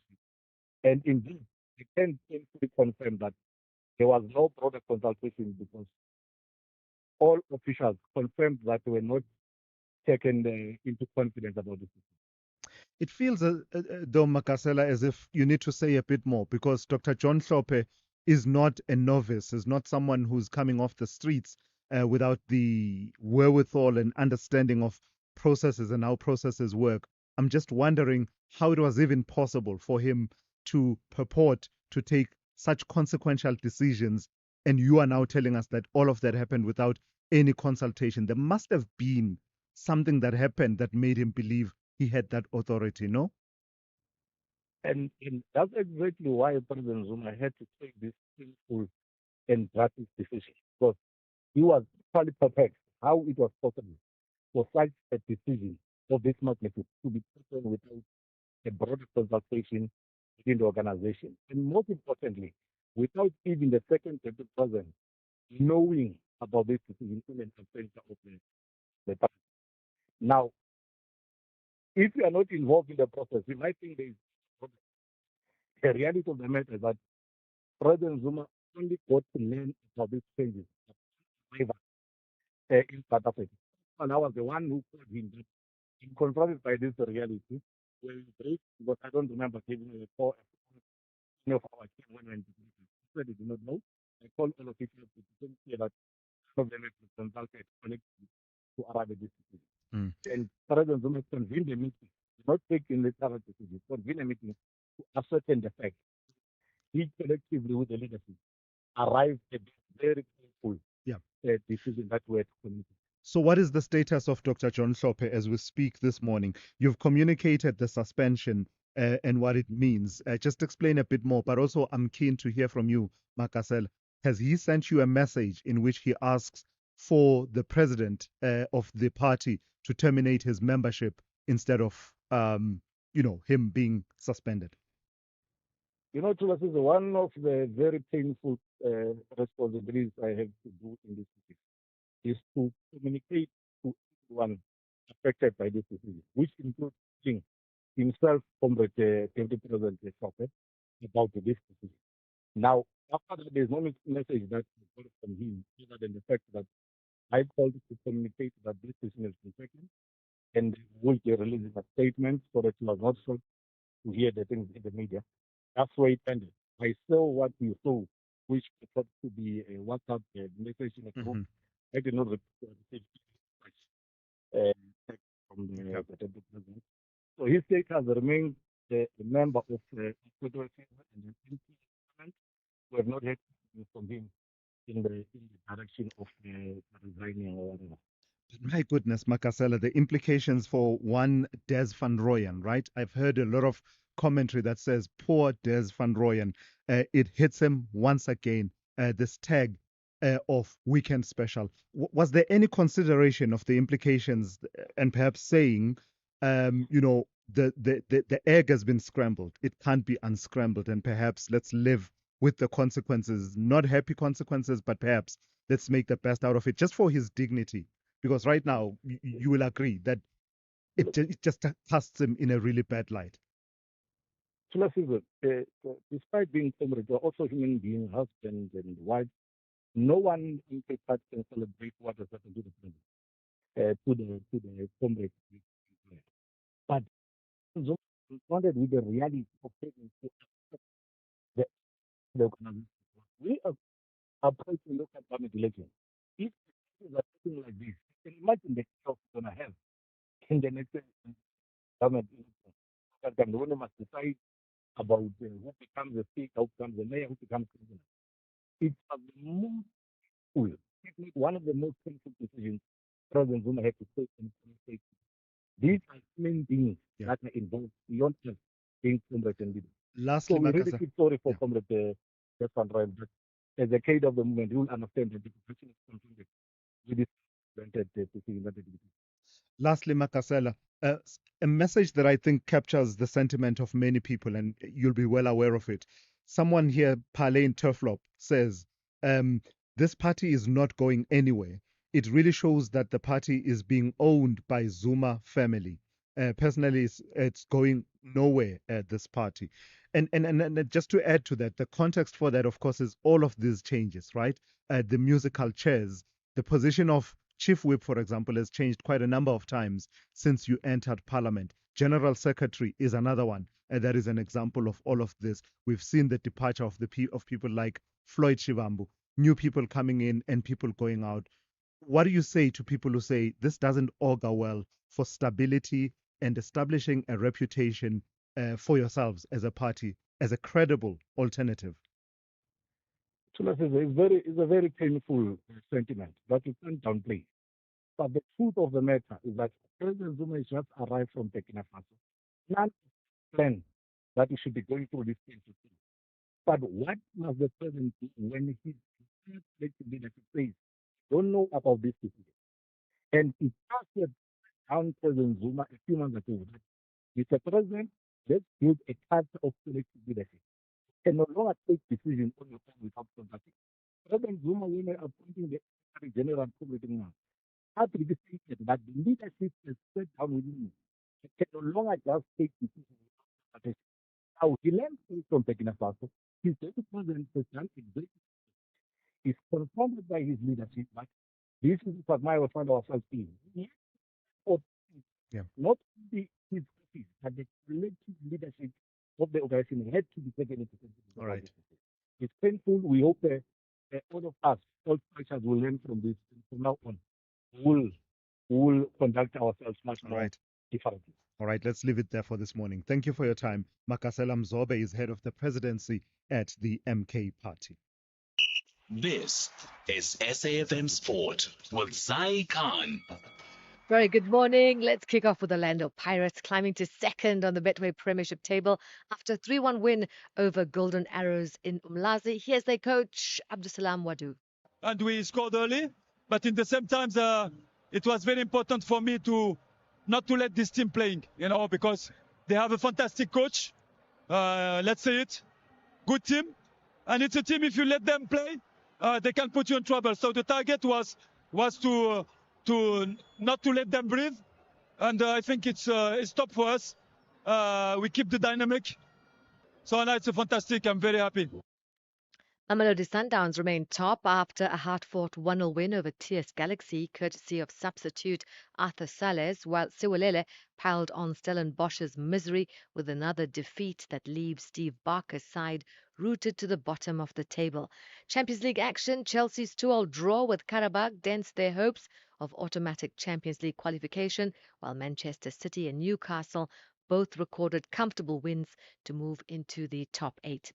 Rugby, the Springbok centre Lucanio Am has ended a 9-year spell with the Sharks, joining Mitsubishi Dynamos in Japan, while Rassie Erasmus faces key selection dilemmas ahead of Saturday's test against France in Paris, from fly-half options to front row combinations as the world champions aim to extend their dominant record over Le Bleu.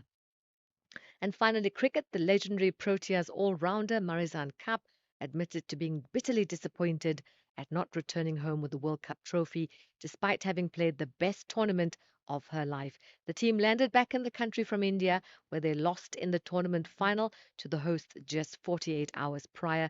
Kapp had posted a 5-4 in the semi-final against England, which made her the ICC Women's World Cup's all-time leading wicket taker. Yeah, definitely. I just felt like everything fell into place. Like you said, we had a wonderful semi-final.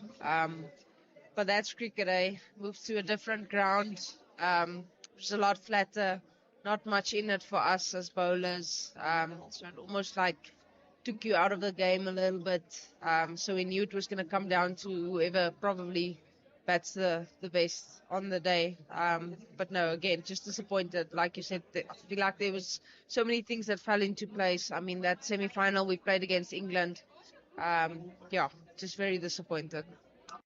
All right, we'll be back on the crease. More sport at the top of the hour. I'm Zaikan. And I'm Jalani Tulongwebe, making headlines. Acting Police Minister Firoz Kachalia says he believes it would be beneficial for all affected provinces to establish political killings task teams. Kachalia yesterday appeared before Parliament's ad hoc committee looking into matters of national security. Crime Intelligence Head General Dumisani Kumalo says he told Police Minister Senzo Mchunu and National Police Commissioner General Fani Masemola that suspended Deputy National Police Commissioner General Shadrack Sibia is among senior police officers identified to be involved in the criminal cartel.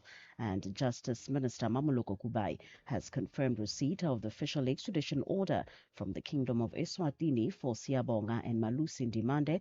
This after the South African Police Service received a surrender order from the Eswatini authorities against the pair. I will have details on these and other stories at 8 o'clock. SAFM, guiding you through the rush hour traffic. Morning update from Pietermaritzburg. N3 closed down to Durban between Market Road and Ashburton due to this truck fire that happened earlier. Here's an update, hot off the press. One lane has just been reopened about a couple of minutes ago. So that'll start to alleviate the enormous backlog. And it is enormous. Traffic queuing from sort of just south of Liberty Mall all the way down to Market Road. Market Road is dreadful down to the R103. And the R103 coming out of Ashburton, absolutely dreadful down through Polly Shorts down towards Ashburton as well. So it's a very high volume, highly congested set of routes between Pietermaritzburg and Ashburton. The good news is, as I say, one lane has been reopened. It should start to alleviate things, but it is going to be backed up for some time. Getting down to Durban this morning, high volume of trucks there as well. Joburg crash M1 north of Bayers Nordia. That's quite heavy up from Veltrin Park. The M1 passing Soweto is under pressure again. It's just trying to get up towards that Ridderport area. N3 queuing as normal. London Road to Buccleuch both ways, and a crash heading to the airport on the R21 south at the Benoni exit. That's quite heavy. Cape Town a taxi crash. N7 north at Beaufort Circle in Epping. Big queues just holding up from Vangate Mall, and Baden-Powell Drive now closed at Monwabisi. You'll have to divert through the Khayelitsha area on a local alternative setup. With your traffic updates, I'm Rob Byrne. The business update on SAFM. All right, for that we turn to Jimmy Moyaha, host of the SAFM Market Update, which is coming up a bit later on. Fancy seeing you in the streets, morning radio streets, Jimmy. Morning, Thulasizwe. I love it, man. You know, evening radio meets morning radio, and thank you for doing this for us. Of course, our community relies on us. We have to. Absolutely. Let's start with new AI restrictions. Which restrictions are we talking about that you're saying are boosting Chinese chip makers? So the AI world is shaping up to be almost the next trade war that we're seeing. And at the moment, Beijing, in terms of the Chinese government, has put out new restrictions for local manufacturers and local companies. They've said that anyone that is using AI in terms of their development, in terms of their products, if you are looking at AI chips that go into your solution, if your project is less than 30% complete, you have to then stop importing chips and you have to use locally manufactured chips. Now, this is in an effort from China's side to reduce its reliance on foreign chip manufacturers like NVIDIA, but it is also possibly in response to the fact that the likes of NVIDIA have confirmed that their Blackwell AI chip will not be sent to China. It will be used for domestic use only because they fear security concerns around what China might be able to do. So all that ongoing conversation between the US and China around who has the best technology, who deploys it the best, but Beijing has come out very firmly to say that local companies that are making use of AI chips meant to prioritize local chip manufacturers before importing from the likes of NVIDIA. So it's all taking on quite serious geopolitical dimensions, isn't it? It certainly is, and this is not it's not the first time we're seeing this. This is something we're going to see continue to happen. We've seen the trade wars conversations go back as far as the pandemic between China and the US, even to the first presidential term of Donald Trump. This time around, we're seeing that President Trump is fighting via tariffs, and China is responding via things like rare earths and the technologies that they are able to control. So the Chinese government is definitely not backing down in this race. I think all we can hope for as a country stuck quite literally in the middle of these two big nations is that the fallout doesn't impact the global economies and that we can continue to exist with these two global superpowers. Yeah. At the same time, though, the big players in the AI space and those who want to be big players in the AI space are continuing and surging forth with their plans, Google being among those. Yes, so Google made a $3 billion investment in a small company called Anthropic. It was initially founded by the former employees of OpenAI after they left OpenAI. And Google's looking to increase their stake in Anthropic. We don't know how that increase is going to happen. It might be in the form of cash, might be in the form of other resources, but it would effectively take Anthropic's valuation to around the $350 billion mark. Google's been very, very clear around their requirements and their need for expansion. And we know Google has dominated the search space. It looks as though they want to dominate the AI space. Those that are wondering what part of the AI space Anthropic forms part of, it is responsible for the large language models of Claude that we all know and use. Each of these AI service providers are building their own large language learning models and other AI resources. And Google is backing Anthropic at the moment as one of their startups. At some point, one has to wonder whether or not this 14% that's now going to be increased will eventually get to a point where Google has significant control over Anthropic and what it is that they'll use that for. How are we looking on the markets at this hour, Jimmy? At the moment, the Rand is clawing back a bit of what it lost last night. I think last night when I left our show, it was at around 17.43 against the US dollar. It's about 17.38 at the moment. The British pound is a little bit strong, about a 10%, 22 Rand 71-ish. And the euro is kind of flirting with that 20 Rand level, slipping below 19.99, back up to 20 Rand or so at the moment. You'll be happy to know that the commodity side of it is looking a little more positive, with the gold price etching back towards that $4,000 an ounce level at about 3,990, not too far away from there. I expect that we will have a green open on equity markets today because we had a green close on the Nasdaq last night, going into overnight trade, and in Asian markets at the moment, the Nikkei is up about 1.5%. Hang Seng in Hong Kong is up about 1.5%. China's up about almost 1%, and the ASX in Sydney up about 0.25%. So I'm anticipating we'll have a green open on our local markets today. And hopefully the positivity and the momentum continues for equity markets. They are still a bit nervous at the moment, given geopolitical tensions we're seeing globally. But for the time being, markets are seemingly looking to potentially buck the trend and continue going up.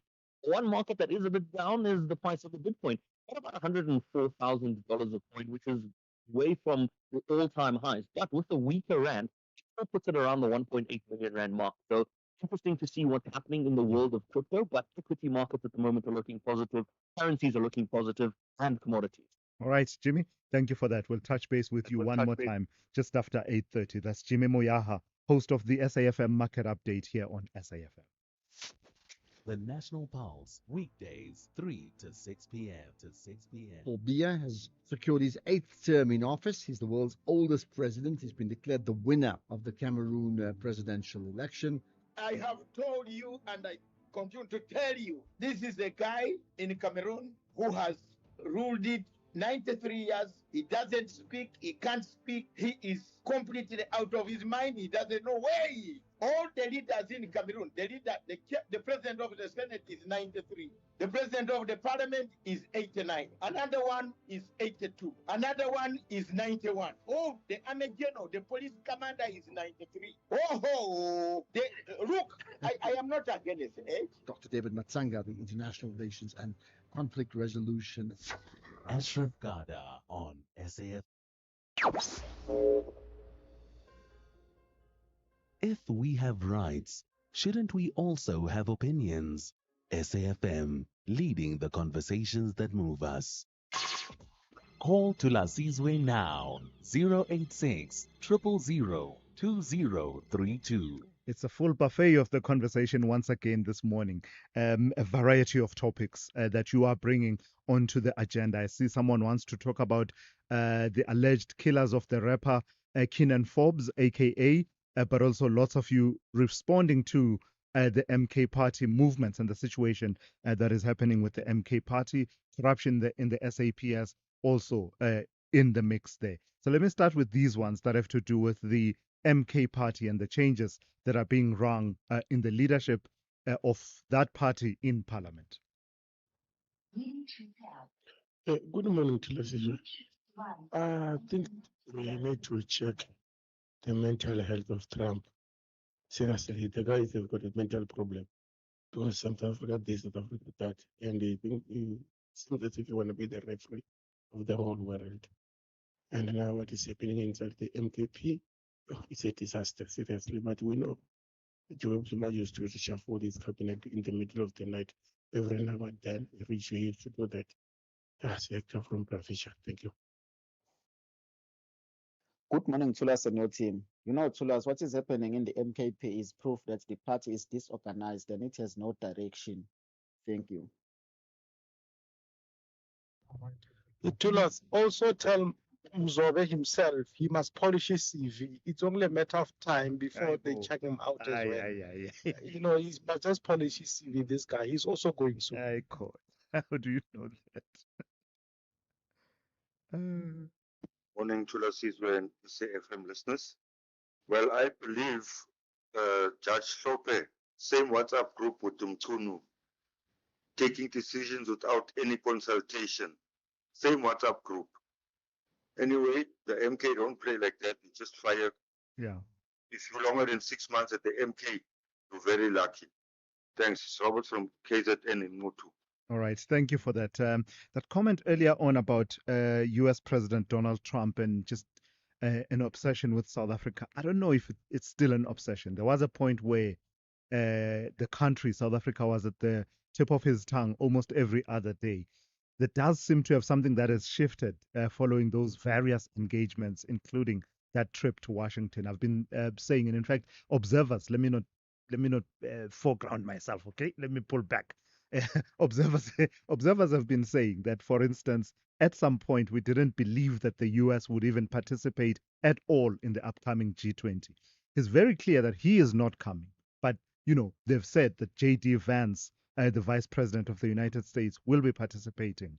And also those claims about, you know, everything. I don't even want to go back to how we started the year. If you notice, the rhetoric is not exactly what it was. And interestingly, in that clip that we were playing earlier on, he's talking about South Africa, but at some point he says South America. So, you know, you're never going to get everything with Trump, really, guys. Let's just be honest with ourselves. There are many, many parts of the world that are under his spotlight. Cities in the United States that are, you know, in his crosshairs for various reasons. So it's fine. I mean, I think I'm okay, guys. You know, he's not, yeah, it's okay. You'll never get to a point where he's a fan of South Africa. I don't think we'll ever get to that point. He's not a fan, and I think that's just fine. Let's turn to this one that has to do with Vodacom and the settlement with Nkosana Makate. And in fact, I'll start with calls from Sam and Kirk on that subject in a moment. Hi, Thulasizwe. Nkosana Makate sacrificed to take the less offer after he lost from Constitutional Park. That is why he doesn't want to disclose the settlement. The legal team, they were acting hypocritically with Kasani Makate versus Vodacom. That means Vodacom won. So Makate sacrificed to sign the less agreement. Means less. That's an interesting take. I wonder to what extent it's borne out by what actually happened. I'm not surprised by the confidentiality of it all, though. But as Isaac Matlang was telling us, Vodacom being a listed company, you can expect that these details will be reported on at some point, and we will get to know what the quantum is, and then we will find out, where they settled, because they were poles apart in terms of what each party wanted in settlement of this dispute. Let me go to Sam in Durban. Sam, good morning to you. Hi, morning to us. Quickly, I think the legal team was acting free for Makate. So they did a deal 50-50. I'm just talking from my knowledge here, or maybe 50. 17 years is a long time. If I'm representing you for free for legally, I'm going to also want to go in the town and call it a day. So that settlement could have been $1 billion, couple $100 million. But in a 50-50 basis, I'm not sure if Makate is going to walk away as a billionaire. But anyway, going back to this Vodacom, I need to educate the consumers there. If you open a contract and that contract expires and become month to month, you cannot walk into the store where you open the contract to cancel that contract. It happened to me. I was pulling out my hair. I even had to approach my bank to give reasons. Vodacom wanted reasons from me why I want to. Why do you need a reason from me? I don't need to give you a reason. You know what they did? I parked there for an hour. They called some people, call center. They put me on the call, and the lady asked me a whole lot of questions. And I said, none of your business. The store where I opened the contract, I have the right to walk in that store, and you have the right to cancel my contract because I'm the consumer. Yeah. And my account's being debited. No one could help me until I had to go to F&B, fill out forms, give reasons. It's so easy to take someone's money on the debit. It's so difficult to cancel a debit. Yeah. The banks are to blame here. Yeah. It's easy. As much as you sign those fine prints. At Vodacom, I canceled my contract 20 years later after I heard about the Makate case. Gotcha. Sam, thank you for that. That's Sam out in Durban, talking in part about frustrations of trying to cancel a contract after it has run its course. And I suppose it's on a month-to-month renewal, is it? After that, just the difficulty, according to Sam, saying that you can't just simply walk in and into a store and cancel it. As far as the fees are concerned for lawyers, of course, there's a regime that governs how much Nkosana Makate's lawyers are able to charge him. Among that will be the Contingency Fees Agreement, Contingency Fees Act, and those agreements that they reach, which provide for 25% of the awarded amount. So whatever the amount is, if you're getting 25% of that as a legal practitioner, that's not too shabby, I can tell you now. Not too shabby at all. That's if they entered into contingency fee agreement. But of course, it's possible that they had different arrangements. But yeah, let's talk to Kirk in Cape Town. Good morning to you, Kirk. Good morning, Thulasizwe. Today I rejoice with Makate for his victory for another David versus Goliath saga. This process has been going on for so long that it's been top of my mind because I am so aware of corporate malfeasance and how the big guys deal with us little guys, the public, who pay our money towards contracts and stuff, and we get no real value. So I'm so happy for Makate. Whatever he has to pay in contingency to the attorneys has been well worth it. It's been a fight that they've stuck with him through. He's kept his pose and he's kept his integrity. He's won 90% of the battles against Vodacom. Can you only imagine what their cost bill must have been throughout the saga? Yeah. So I'm really happy for him. Kirk, thank you for that. That's Kirk in Cape Town. Let me go to Chris in Durban. Good morning to you, Chris. You want to talk about, is it Crispin or is it Chris? It's Crispin Thulasizwe. Hi, Crispin. I suspect yes. Sure. So this court judgment against Operation Dudula Mhm. and the police, as I understand it. I think on the issue of migration, there are really reasonable concerns. And here's an example that I think is a reasonable concern. There are employers who break the law by employing undocumented migrants and underpaying them, exploiting their vulnerability and excluding South African workers. And I believe the state is like entirely justified in taking action against that.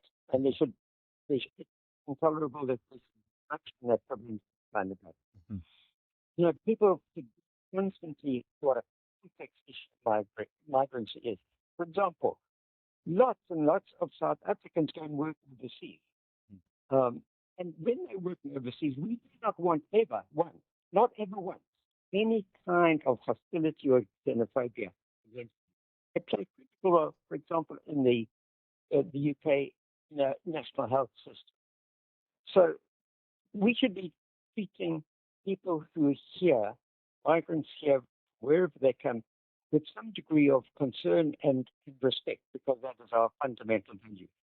The second point is to think about the law. The whole point of the Matabanga Commission is that we need people to enforce the law and not to allow breaking of the law, political pressure. And that is what police have been doing here. I mean, you can't say it's wrong for police to collude with politicians and deny people their rights when it comes to drug traffickers and so on. Yeah. That it's all right when the police collude with political pressure to undermine the rights of vulnerable people in particular. And I think that the worst point for me is xenophobia. It is so divisive. It is so nasty. And yet again, the victims are poor and black. All right, Crispin, thank you for that. That's Crispin out in Durban. Just talking about the decision, the High Court decision that came out basically around Operation Dudula and interdicting them from interfering with access to public services such as healthcare for foreign nationals, and putting the burden and the responsibility, not burden actually, because it's their work, on police and immigration officials around enforcement of immigration laws. I'll come back to more of your calls and WhatsApp voice notes a bit later on. SAFM, guiding you through the rush hour traffic.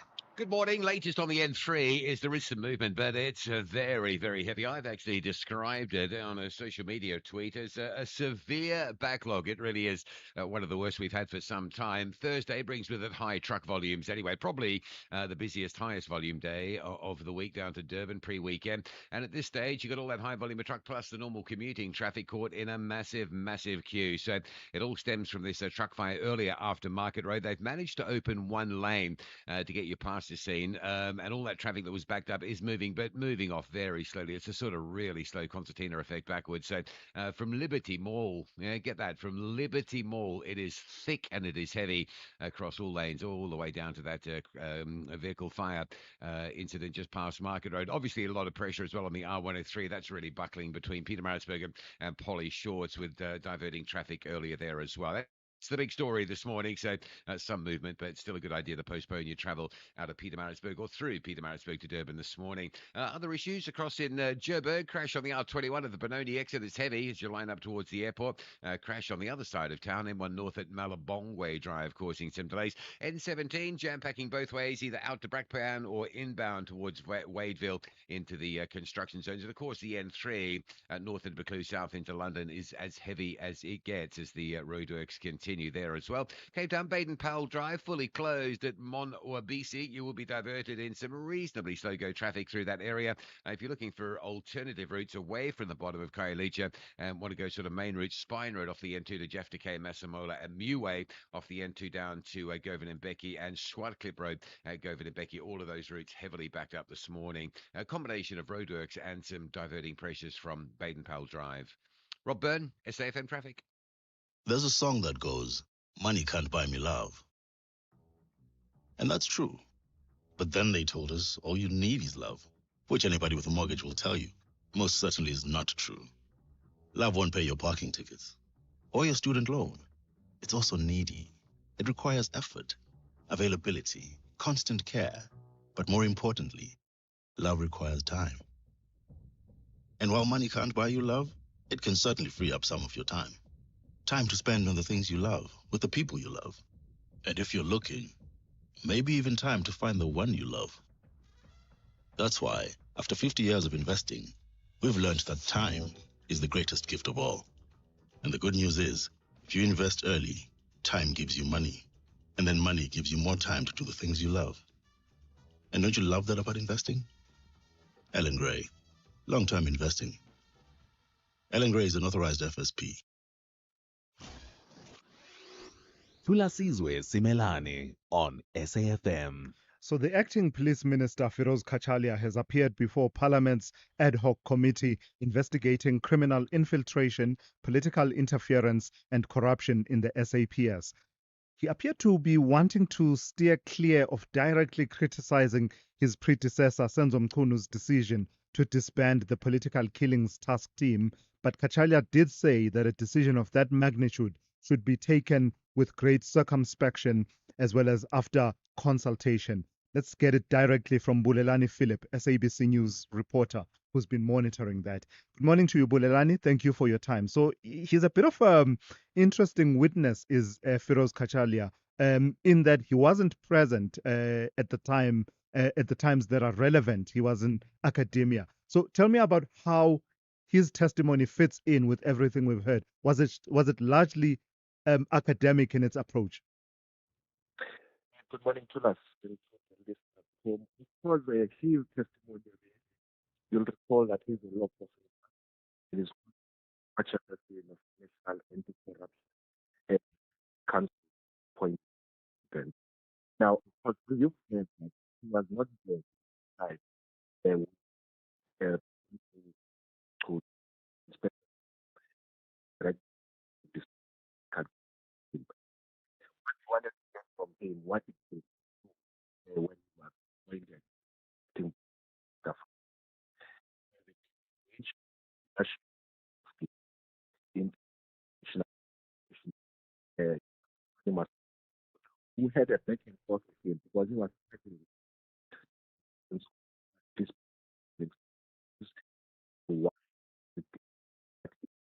saying patient that is there now he feels there's more question for that directive there was.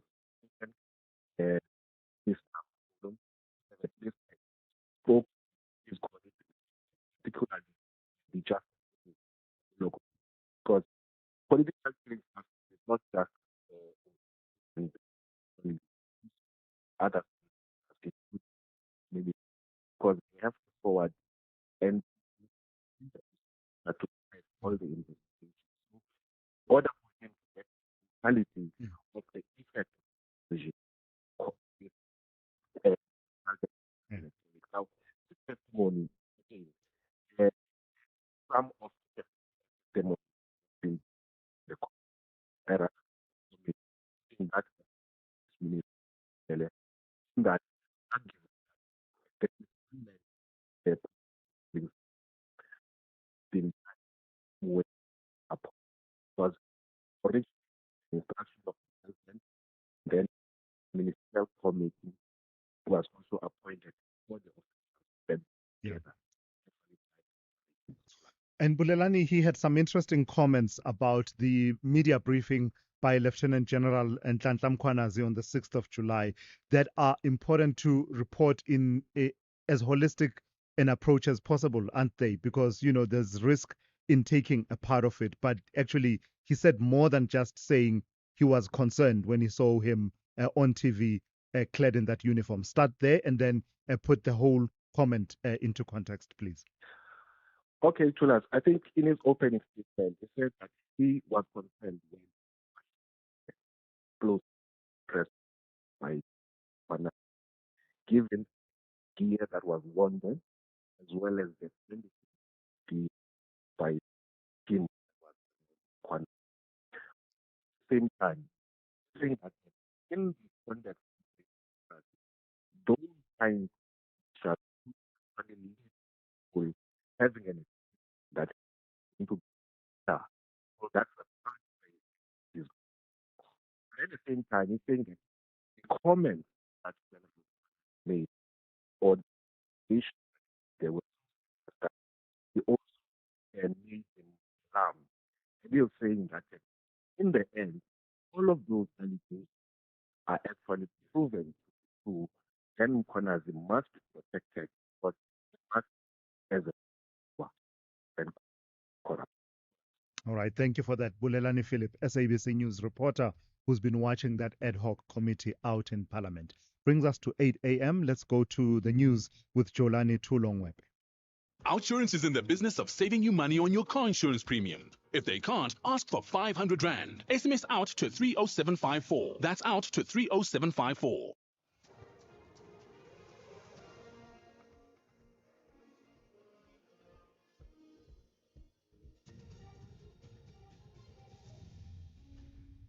Top stories as South Africa receives a distress call from citizens trapped in Ukraine and suspects linked to Westbury shooting expected to appear in court today. Good morning. The South African government says it has received distress calls for assistance to return home from 17 South African men between the ages of 20 and 39 who are trapped in the war-torn Donbas region of Ukraine. Government says 16 are from KwaZulu-Natal and one is from the Eastern Cape. They were apparently lured to join mercenary forces involved in the Ukraine-Russia war under the pretext of lucrative employment contracts. Under the Foreign Military Assistance Act, it is illegal for South Africans and entities to offer or provide military assistance to foreign governments or participate in armies of foreign governments unless authorized by the South African government.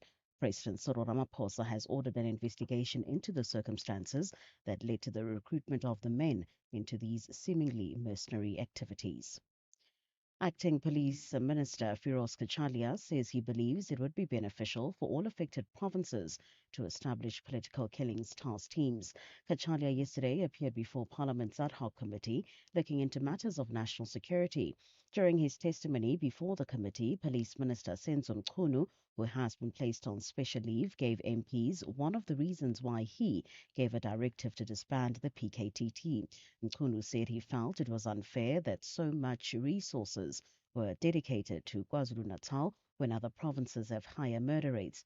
Kachalia says specific focus groups must be deployed not only for political killings, but all forms of organized crime. There's no question in my mind that we need a national response to the problem of organized crime. There needs to be focus areas. One set will certainly be perhaps political killings of councillors. It's definitely a risk of increase as we go into the local government elections. But I think we're dealing with cartels now, and these cartels are organized and they're willing to kill. Crime Intelligence Head General Dumisani Khumalo says he told Police Minister Senzo Mchunu and National Police Commissioner General Fani Masemola that suspended Deputy National Police Commissioner General Shadrack Sibiya is among senior police officers identified to be involved with the criminal cartel. Khumalo told the Madlanga Commission that he revealed the details in a meeting with Mchunu, who is on special leave, and Masemola. He says he could not identify the name of the fifth police officer due to investigations being at a critical stage. Lieutenant General Sibiya, Major General Shibiri, Brigadier Nkwashu, Captain Mahotle. By that time were the names identified. So these were the names identified by the 16th of January already? Yes. 5 suspects are expected to appear at the Johannesburg Central Magistrates Court today on 2 counts of murder and 5 counts of attempted murder. They were arrested in connection with the shooting of 7 teenagers in Westbury on the 14th of last month.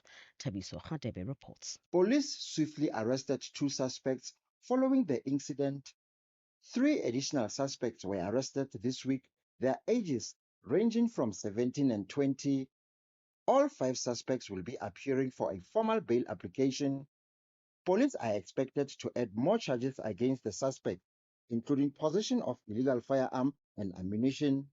Thabiso Khadebe, SABC News, Johannesburg. Justice Minister Mamoloko Kubai has confirmed receipt of the official extradition order from the Kingdom of Eswatini for Siyabonga and Malusi Ndimande. This after the South African Police Service received a surrender order from the Eswatini authorities against the pair. The two are accused of the murders of South African musician Keenan, aka Forbes, and his friend Dibello Tibbs Motswane. The department spokesperson Terence Manasseh. The pair withdrew their appeal against extradition, and the acting Prime Minister of Eswatini approved their return. They are expected in South Africa on the 11th of November 2025 to face trial. The South African Police Service will coordinate their handover with court details to be confirmed upon arrival. Recapping the top story this hour, the South African government says it has received distress calls for assistance to return home from 17 South African men between the ages of 20 and 39 who are trapped in the war-torn Donbas region of Ukraine. For SFM News, I'm Cholani Tulo Wepe. Outsurance will go out of their way to try and save you money on your car insurance. If they can't, ask for 500 Rand. SMS out to 30754. That's out to 30754. This Black Friday, Outsurance is confident that they can beat your car insurance premium. If they can't, ask them for 500 Rand cash. Make that 1,500 Rand cash if you've been claim-free and with the same insurer for 3 years. With Outsurance, you could get monthly premium savings or at least 500 Rand cash. Make today the day you switch and save. SMS out to 30754. That's out to 30754. Outsurance, licensed insurer and FSP. T's, C's and information online. It's a very good morning to you. In your SFM Sports Headlines Rugby, the Springbok coach Rassie Erasmus celebrates a career milestone this week as the Boks prepare for their clash against France. And the Proteas, they've lost their iconic Boxing Day test slot. We'll find out more just before 8:30. SAFM, guiding you through the rush hour traffic. Good morning. Very latest from Pietermaritzburg. Major delays, severe delays. If you don't fancy getting caught in it, plan to travel later. The truck fire means that one lane is open on the N3 just south of Market Road. The backlog is severe all the way back to Liberty Morgan. Take forever to process all that high volume of truck and vehicular traffic through there. N3 a disaster. R103 not much better. Polly Shorts area coming out of Pietermaritzburg all badly backed up. Just away from that down into Durban. A breakdown before Spaghetti Junction. Heavy from Umgeni Road. That's going south. Northbound badly backed up from the M7 up through to Westwood Mall. Crash on your way to the airport coming away from Pretoria. R21 south at the Benoni exit. Heavy queues there back to Bobsfontein Road. And if you're driving out of Joburg towards Brakpan Springs, some heavy standstill traffic on the N17 into a single lane section approaching sort of City Carnival Mall area. Cape Town this morning, Baden-Powell Drive closed at Monwa BC. Just expect some local diversion delays around that one. The rest of the highways looking fairly standard. Perhaps the N1 a touch heavier than you expect from Plattercliff Hill all the way through to city centre. With your traffic update, I'm Rob Byrne.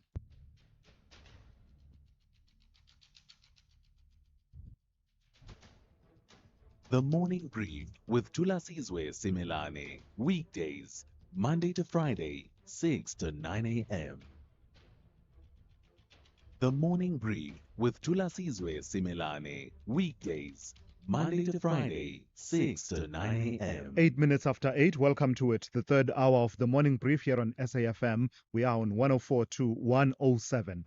Do keep the calls coming as well as your WhatsApp messages and voice notes. The calls to 086 000 2032, your WhatsApp voice notes and messages to 0614 104 107. A bit slower this time, Thulasizwe.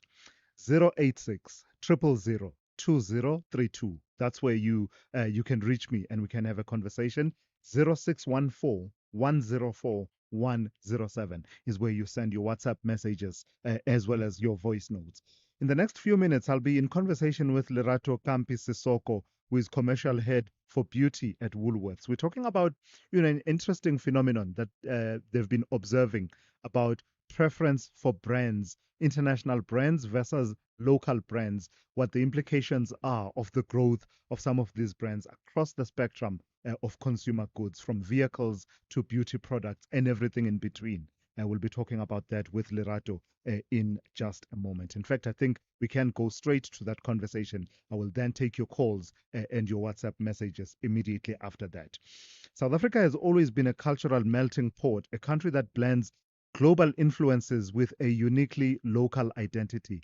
In recent years, international trends have swept through the country and the markets faster than ever before, from the surge of Korean skincare and convenience stores to the dominance of Asian car brands and global fashion aesthetics. South Africans seem to be embracing global trends with open arms. But while these international influences reshape the consumer landscape, they also raise an important question. Where does this leave local brands? As I said, let's speak to Lerato Kampi Sisoko, who is commercial head for beauty at Woolworths. And I'm told just as we were introducing her, we seem to have lost the line to Lerato. I tell you what, quick break and let's see if we can reconnect with Lerato in a moment. Whether it is a CCMA referral, problems with a mechanic, unfair blacklisting, or an uncontested divorce, Clientele Legal offers professional legal services to all South Africans. Our plans are affordable, and you receive up to 745,000 Rand worth of legal services per year. We cover civil, criminal, and labor-related matters. Our nationwide legal teams are standing by to support you 24 hours a day. Plus, all plans include a 5,000 Rand bail benefit. Join today. SMS SAFM to 32195. That's SAFM to 32195. Clientele General is an authorized FSP and licensed non-life insurer. T's and C's online. Standard rates apply. This is Lungi on any other regular day. This economy makes me post once a day. Who does that? Like, ew. Now this is Lungi getting extra with the 20 gig summer deal for just 99 Rand. I have so many gigs. I could even have a gig, guys. I'm going live every single day to me because get Extra your summer. Get 20 gigs plus 2 months free YouTube Premium and 100 Vodabucks exclusively on the Vodafone app. T's and C's apply. Further together, Vodacom. SAFM invites you to our third annual public lecture to be delivered by the Chancellor of the Nelson Mandela University, Dr. Geraldine Fraser-Moleketi. The lecture will take place on the 27th of November 2025 at the Indaba Hotel, Spa and Conference Center in Fourways in Johannesburg, under the theme Confronting Inequality, Corruption and Unemployment, Rebuilding South Africa's Social Contract for inclusive and sustainable growth. Secure your seat for that lecture by emailing us at rsvp@safm.co.za.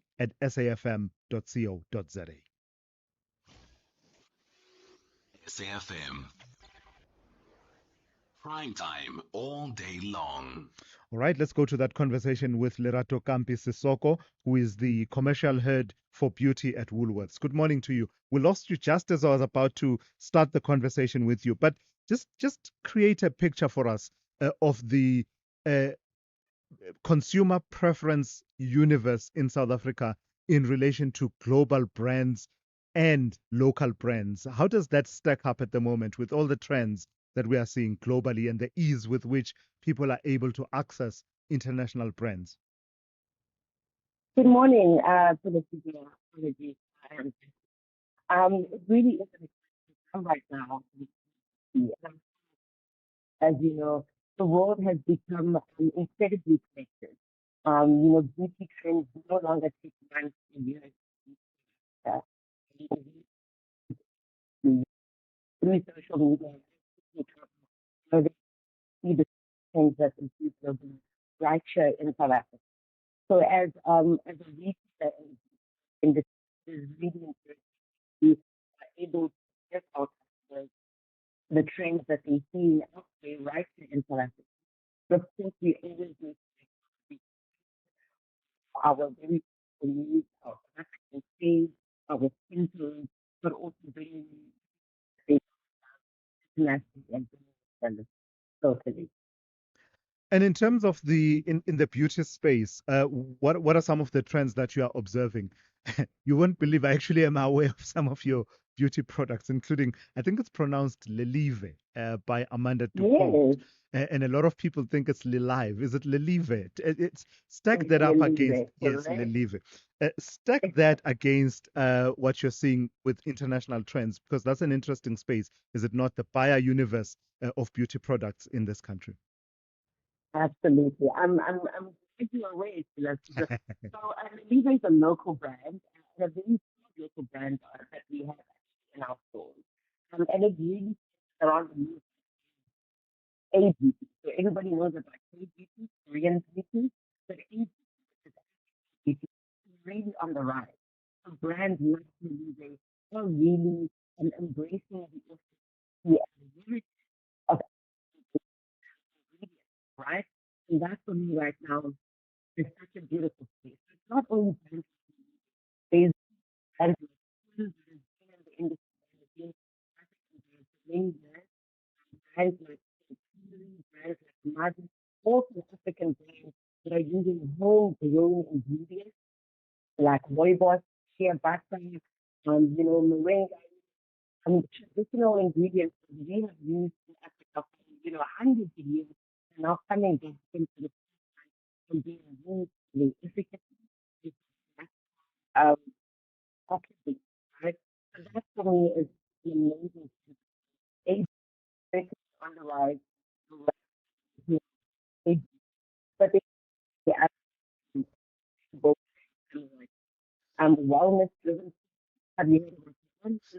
I've got a sense of what you're talking about, but I can't name any products off the top of my mind. The wellness driven skincare is really about making sure that the Mm. down, right? You can't take care of the outside, your skin, and right? So that really goes, collagen powders and protein, you take the organs. Of course, so it's holistic about how do you make taking care of the body, not as an Yeah. wellness driven is incredible thing is coming in. Wow. How does social media, the influencer culture, and pop culture feature in this conversation in terms of driving brand preferences, global versus local?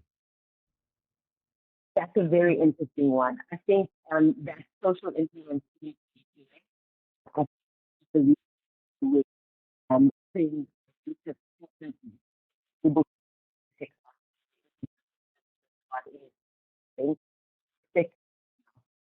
So that social impact from social influence is we always need to be right just because that we use this formulation of limit we started to take our customers the research what really do what kind of routine is your skin my skin is different most many from an office skin so you have to use product and you can't influence by any. All right, let's leave it there. Interesting topic. That's Lerato Campi Sissoko, commercial head for beauty at Woolworths. There you have it, Lelive. It's not Live. No, no, no. And part of my fascination, of course, is that it's in the Siswati language, as far as I can read. Lelive, this land. And a lot of people say Live. The Morning Brief with Thulasizwe Simelane.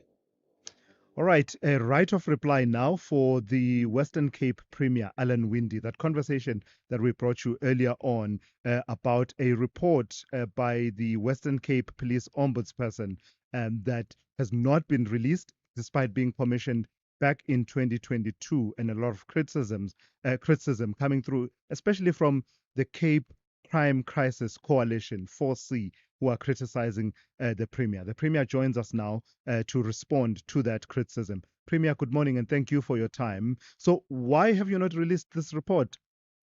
Hi, good morning. Well, the most important thing is that people seem to think this report was an investigation to the collusion of the 28 gangs with the police at the top table, which what Judge Tulare said in a bail uh, uh, hearing. And so I did ask for a report from the Ombudsman, and the report was, what can I do within the powers of the Premier, noting that is being said. The report came back. It did not advise my maximum power is to hold a commission of inquiry. It did not advise a commission of inquiry into a bail application of a main court case, because the case obviously still had to be heard. But the most important thing was it said that the lives of the police officers and the law enforcement officers being investigated in this case were at risk, and that they need to be protected. And of course, their names in the report. That's the reason why the report was not made public. So I then reported to the then police commissioner, the current police commissioner. I reported to him that the report said the lives of the the same thing. I reported it to the mayor around the law enforcement officers. I then pressed on that. I had no clue what to really allegation. I then went further to engage with judges, with professors of law at our universities, and even international. And at the end of the day, the real recommendation is a lifestyle audit of those top police officers. I have repeatedly written to 3 police ministers in Australia at the time. I've written to Minister King and so now Australia to say, let's get lifestyle audits going amongst the top. But you'll appreciate, Premier, you will appreciate, Premier, the discomfort with opacity in a country such as ours. And an investigation, whatever the source of it and whatever the focus was, that is inquiring into what is squarely a matter of public interest, should, in the ordinary course, be reported in public, even if it means the names of the people involved are redacted. For goodness sake, we're now talking about witness X, witness A, witness B. Surely that can be done as well in the interest of transparency. So obviously, I mean, I agree with you exactly what you said. I've engaged with our legal people to say, can we redact it in the public? We've no problem with it. It's a 12-page report. This is not an investigation, into SAF. Why are the people not asking questions about the investigation have been making into this case? They're asking about a report from the ombudsman. He's not allowed to investigate. I mean, I've got no problem with that. We'll ask the legal people to do the redaction, make it public. It's, this is very simple, and we're busy with that at the moment. I mean, and I know the people that are making all the noise. I mean, I personally phoned them, tell them exactly what it is. I'll go through the process, make it public. But this doesn't get to the nub of the problem. There is a SAP investigation into this allegation. It's a very, very serious allegation. That's why But Premier, you can't discount the concerns on the basis that where's the outcry for the investigation of the SAPS, partly because being armed with what was found by the ombudsperson and that knowledge would help civil society and other interested parties to put pressure to say, okay, this is what the ombud found. What have you done? It's part of the arsenal that arms the citizen to demand accountability for the bigger question at the investigation of the SAPS, is it not? Sure, absolutely. So the citizens can then say the Premier did not put a commission of inquiry in place because he was advised not to, because currently going on, and this is only a bail application. That's what the report said. I've got no problem with making that. Obviously, I cannot make the names of those that are at risk public. I mean, that would be, I mean, really, I could not do that. But I've already engaged our legal people to say, do look at what we can redact. I don't have a problem with that. When will you make it public? As soon as the legal people have come back, and then we'll have a look at it. I presume probably next week.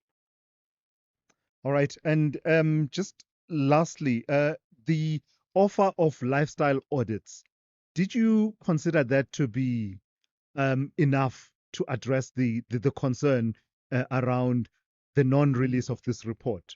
Lifestyle audits are all welcome, fair and fine, and I don't know how much traction and progress you've made with the offers to do these lifestyle audits. But do you understand that the question that these activists and these pockets of civil society were raising was quite different, was about you being transparent and coming back to close the loop to say, I asked for this to be looked into, and therefore I come back to say to you, here's what was found, 12 pages, not much really. The bigger question is that, but you can't answer that question by saying, I'll offer lifestyle audits, including to pay for them. No, so the lifestyle audits was not part of the report at all. It was what I did post the report. The report basically said, I've got no real power in this investigation of the allegation of the gang infiltrating CAP. Had to then get the independent inspectorate to do it. That's where that had to happen, and I know there has been questions. Parliament clearly about it. Where was that? Where was that investigation? My question was, what clues do I have based on this very serious allegation? And the report came back to say I don't really have powers in it, best at a national level. I then post had discussions with judges and various crime professionals, and I said, what can I do? And it was post that advice came in. I've been very public about the lifestyle audit. I've made comment to say I will pay for it. The province will pay for these lifestyle audits, and we've kept on asking for the pay for it, yeah, and to enable them as another level of deterrence. Yeah. The most important is a very, very serious allegation which should be investigated. Absolutely, without a doubt. But just as a parting shot, it's a good thing that we're making progress now in that it will be released now and will settle any intrigue that perhaps had gathered over a period of time. Because part of what you will have to respond to, Premier, is a sentiment that's similar, that's captured in a message from one of my listeners, calls himself Hurricane. Hurricane says Alan Winde must have discovered that the DA's intelligence networks will be exposed if the report is made public. I'm sure you appreciate that sentiment. Okay, well, we're a provincial government. This has got nothing to do with any intelligence. I mean, that's great. Well, I suppose it says, were you protecting anyone by not releasing it? Yes, I'm protecting the good police officers who are investigating gangs. Okay. All right. Okay. Thank you for that. That's Premier Alan Winde, Premier of the Western Cape. So there you have it. The latest development coming out from that is that the Premier says he's engaged with the legal teams, and the report of the Ombudsperson will be redacted and made public. His undertaking is that sometime next week we will have that released. This is SAFM Sport with Zai Khan. Right. Good morning to you, Zaikan. So it's a half century for Rassi. Oh, yes. I mean, not cricket. No. Don't think I'm asleep and I'm confusing my rugby. No. I'm very clear about what I'm talking about. Yes. Rassi Erasmus reaching a major milestone. 50 tests in charge. That's 50 games, 100 of team talks, and I can imagine still being known as the water boy. But nevertheless, we'll celebrate him when he takes on, France. That's the Boks. That's their next clash at Stade de France this Saturday. The Boks are expected to field a near full-strength side as Erasmus looks to extend South Africa's dominant record of Le Bleu. Midweek Premiership action, Orlando Pirates cruising past Golden Arrows 3-1 in Durban to stay within striking distance of leaders Mamelodi Sundowns, who edged TS Galaxy 1-0 at Loftus. While Durban City got the better of Marumo Gallants, and in Cape Town, Siwelele stunned Stellenbosch 2-0 at Athlone Stadium. Now, the Minister of Sports, Arts and Culture, Gator McKenzie, says an experienced team is already driving South Africa's VAR rollout, which is led by former top referee Daniel Bennett. I also want to update South Africans on another important development, the rollout of video assistant referee technology, VAR, in South African football. SAFA has recently appointed a VAR project team led by respected former referee, Mr. Daniel Bennett, alongside respected figures in football refereeing, Mr. Victor Gomez, Mr. Jerome Damon, and Abdul Ibrahim, SAFA's head of referees. The team has been working closely with FIFA and the International Football Board, Association Board, to ensure that South Africa implements VAR in full compliance with international standards. On to cricket, the Proteas have lost their iconic Boxing Day test slot, which will now make way for the expanding SA20 League. Cricket South Africa says the change will aim to grow the domestic T20 product, though traditionalists fear the move could affect Test cricket's prestige. And finally, golf Rory McIlroy says he's received a lovely message from the PGA of America CEO Derek Sprague apologizing for the abuse he and his wife Erica endured from US fans at the Ryder Cup. McIlroy, who helped Europe to a 15-13 win at Bethpage, says he took the heckling as a compliment and it did galvanize the team. That's your sport. We'll swing back with John Hedeka around 12:30. More sport then. I'm Zaikan. And I'm Jalani Tulongwepe, making headlines. President Cyril Ramaphosa has ordered an investigation into the circumstances that led to the recruitment of 17 young men into what appears to be mercenary activities in the war in Ukraine. Government says it has received a distress calls for the assistance to return home from 17 South African men between the ages of 20 and 39 who are trapped in the war-torn Donbas region of Ukraine. A new witness will take the stand at the Madlanga Commission of Inquiry this morning. This comes after Crime Intelligence Head General Dumisani Khumalo concluded his testimony on the disbandment of the Political Killings Task Team.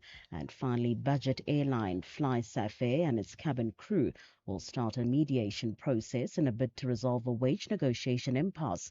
Parties remain at odds after wage talks broke down, leading to a lockout of certain staff. I will have details on these and other stories at 9 o'clock. SAFM, guiding you through the rush hour traffic. Still very heavy coming out of Pietermaritzburg on your way to Durban. A lane has been reopened at this morning's truck fire scene just past Market Road, but the backlog is severe all the way back to Liberty Mall. If you know Pietermaritzburg, if you do that regularly, you'll know how bad that is. Liberty Mall is the back of the queue right through to a point just after Market Road down towards Ashburton. Really severe backlogs. If you don't fancy it, travel later rather than getting caught. And of course, all of that truck traffic there being released, inevitably, some of them will break down around Cliffdale and Keyridge on the way to Durban, and then others will just cause volume problems getting through Marion Hill Plaza. So it is going to be a particularly busy day if you've got a time-critical trip to make, either to the airport or down for perhaps a meeting or an event down in Durban. Make sure you're allowing plenty of time to get through today. Jam-packed while we're in Durban on the N2, northbound from the M7 up to Westwood Mall, southbound from Inanda Road down to Spaghetti Junction. Breakdowns in the roadworks this morning, causing some additional delays at this hour. Joburg side, the Mike 1 North from around Houghton up through Melrose into Santon, really busy today. The N3 jammed up north to Buccleuch, south to London. That's an all-day delay that's with us now. And a crash on the M1 South just by New Road. In fact, between New Road and Allendale, so coming through Midrand, that routing remains busy. Cape Town, Baden-Powell Drive remaining closed. Locals that are doing that say there's a little detour with a high police presence around that detour at the bottom of Khayelitsha, so you're pretty much okay to get through there on that local diversion. And the N1 into Cape Town, still looking fairly busy. Traffic sitting from Plattekloof all the way through to the elevated freeway in the city centre. Rob Byrne, SAFM Traffic. The business update on SAFM. All right, Ndauling Chela taking a well-deserved break while traveling back from Morocco. But not to worry you, because we know people who know people who know people. SAFM Market Update host Jimmy Moyaha joins us for the last update of the morning. Jimmy, good morning to you once again. Let's start with National Treasury. You're saying that they are not impressed with NMB. Is this Nelson Mandela Bay? Good morning again, Thulas. Yes, it is. The news dropped earlier in the week, and it's quite interesting given that we are heading into the midterm budget policy statement next week, Wednesday, which we'll obviously be covering from an SAFM perspective. But National Treasury has threatened to withhold the unconditional payment for the Nelson Mandela Bay municipality. Now, that unconditional payment is typically what the municipality would use to meet its ongoing needs and obligations. The municipality at the moment does have some reserves on hand, but they're currently running a deficit. And all of this stems from the fact that the National Treasury is not happy with the manner in which the municipality has gone about looking to address the wasteful expenditure that's been identified there. There's about 22 billion rands worth of wasteful expenditure that needs explaining, and the National Treasury feels that the municipality itself has not done enough to address the issue. and is threatening to now say, okay, we're now not going to fund you any longer until this is dealt with. So a very tough stance that we're seeing from National Treasury. One wonders whether or not this will then be extended into other municipalities. I suppose Mandela Bay municipality is the first to be, or the standout in this case, because 22 billion rand is the highest of any municipality in the country from a wasteful expenditure line item perspective. So going into next week, I particularly want to see what pronouncements are being made from a budgetary perspective in the midterm budget policy statement around how we deal with the municipal debt, how National Treasury intends to deal with them going forward. We might not get a lot of detail around that because we typically get that detail at main budget, but midterm budget policy statement is a unique time to reflect on that, especially ahead of an interest rate decision that will likely follow soon thereafter. And ArcelorMittal has been under the spotlight for all the wrong reasons, Jimmy. Talk to me about what they are saying in response to one of the factors in the space in which they've been operating all along, scrap metals, and there are some guidelines there that they are responding to. So, Thulas, you covered the decision by ArcelorMittal to close down that Newcastle plant. We know they've been struggling in that long steel business for the longest time, to the extent that the IDC had potentially been looking at that 8.5 billion rand buyout. Earlier this week, I caught up with the International Trade and Administration Commission. They are responsible for gazetting some of these export and import tariffs and tariff rates rather as well. And part of what they've been looking at is a revision of the ferrous and non-ferrous chrome scrap metal discounts and preferential pricing around that. So I went and caught up with ITAC themselves, and I spoke to the commissioner around the rationale behind this particular move and these new guidelines that have been put forward.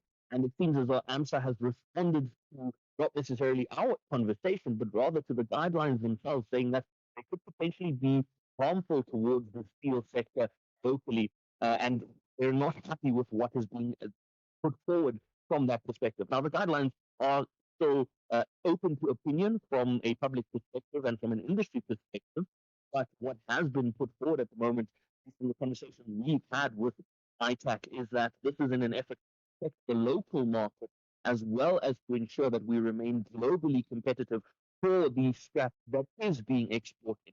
So the nexus of this is that the local market should be given first preference on whether or not they are able to buy up the scrap as input materials before those that are looking to sell the scrap look towards the market.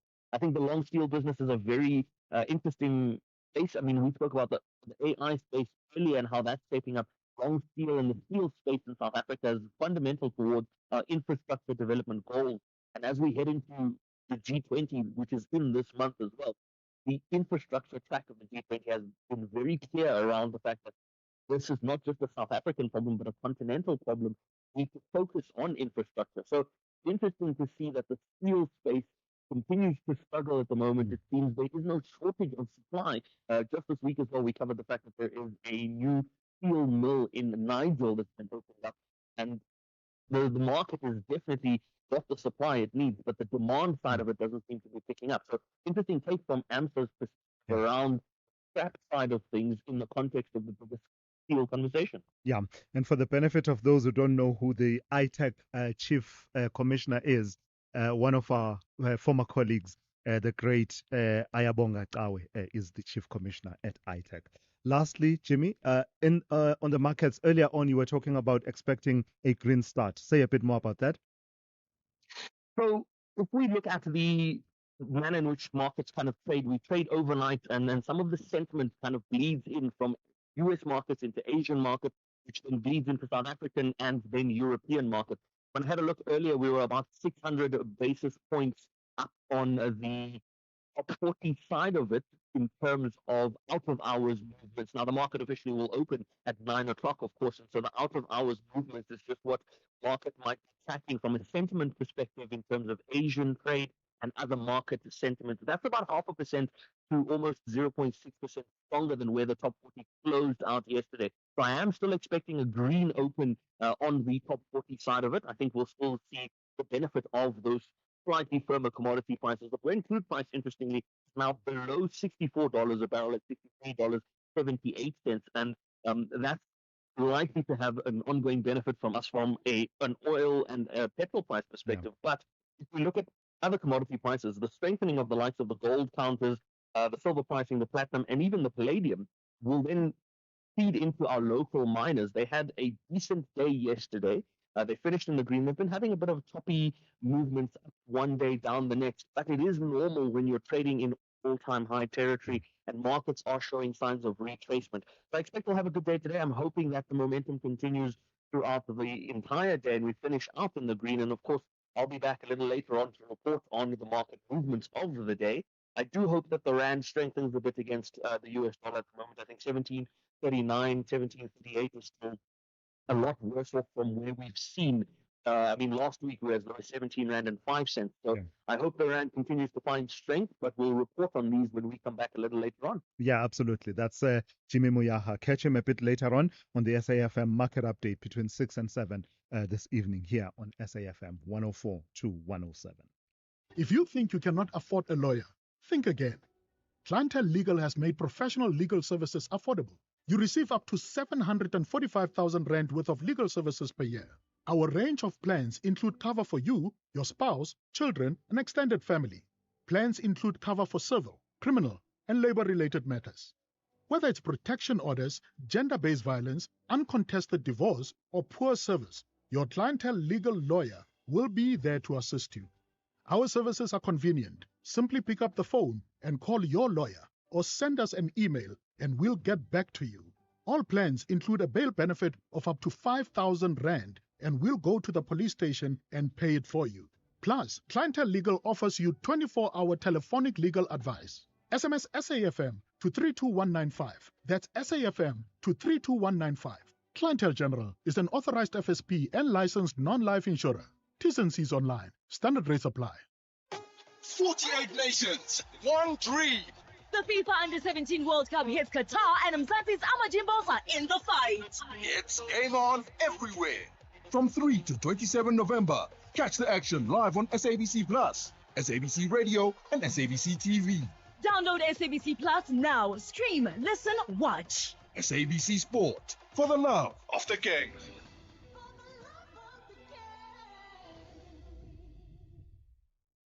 Imagine if you could save time like you save money. A second here, a minute there. Type a little faster, walk a little faster. Or you could stop scrolling on the internet.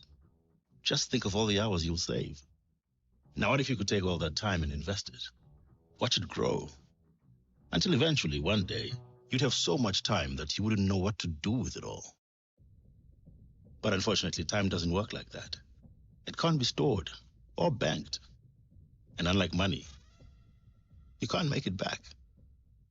That's why after 50 years of investing, we've learned that time is the greatest gift of all. And the good news is, if you invest early, time gives you money. And then money gives you more time to do whatever you want to do, even if it is scrolling on the internet. Ellen Gray, long-term investing. Ellen Gray is an authorized FSP. Thulasizwe Simelane on the Morning Brief.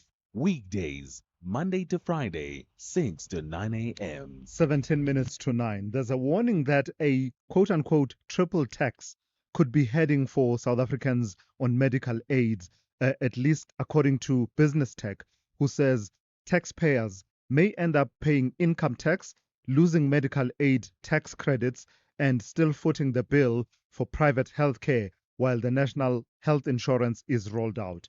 But government insists that no new taxes are planned for at least 10 to 15 years and says phasing out medical aid tax credits will happen systematically to avoid collapsing the system. The Health Department has confirmed it's already in talks with the National Treasury on redirecting the plus minus 34 billion rand in annual medical aid tax credits to the NHI fund.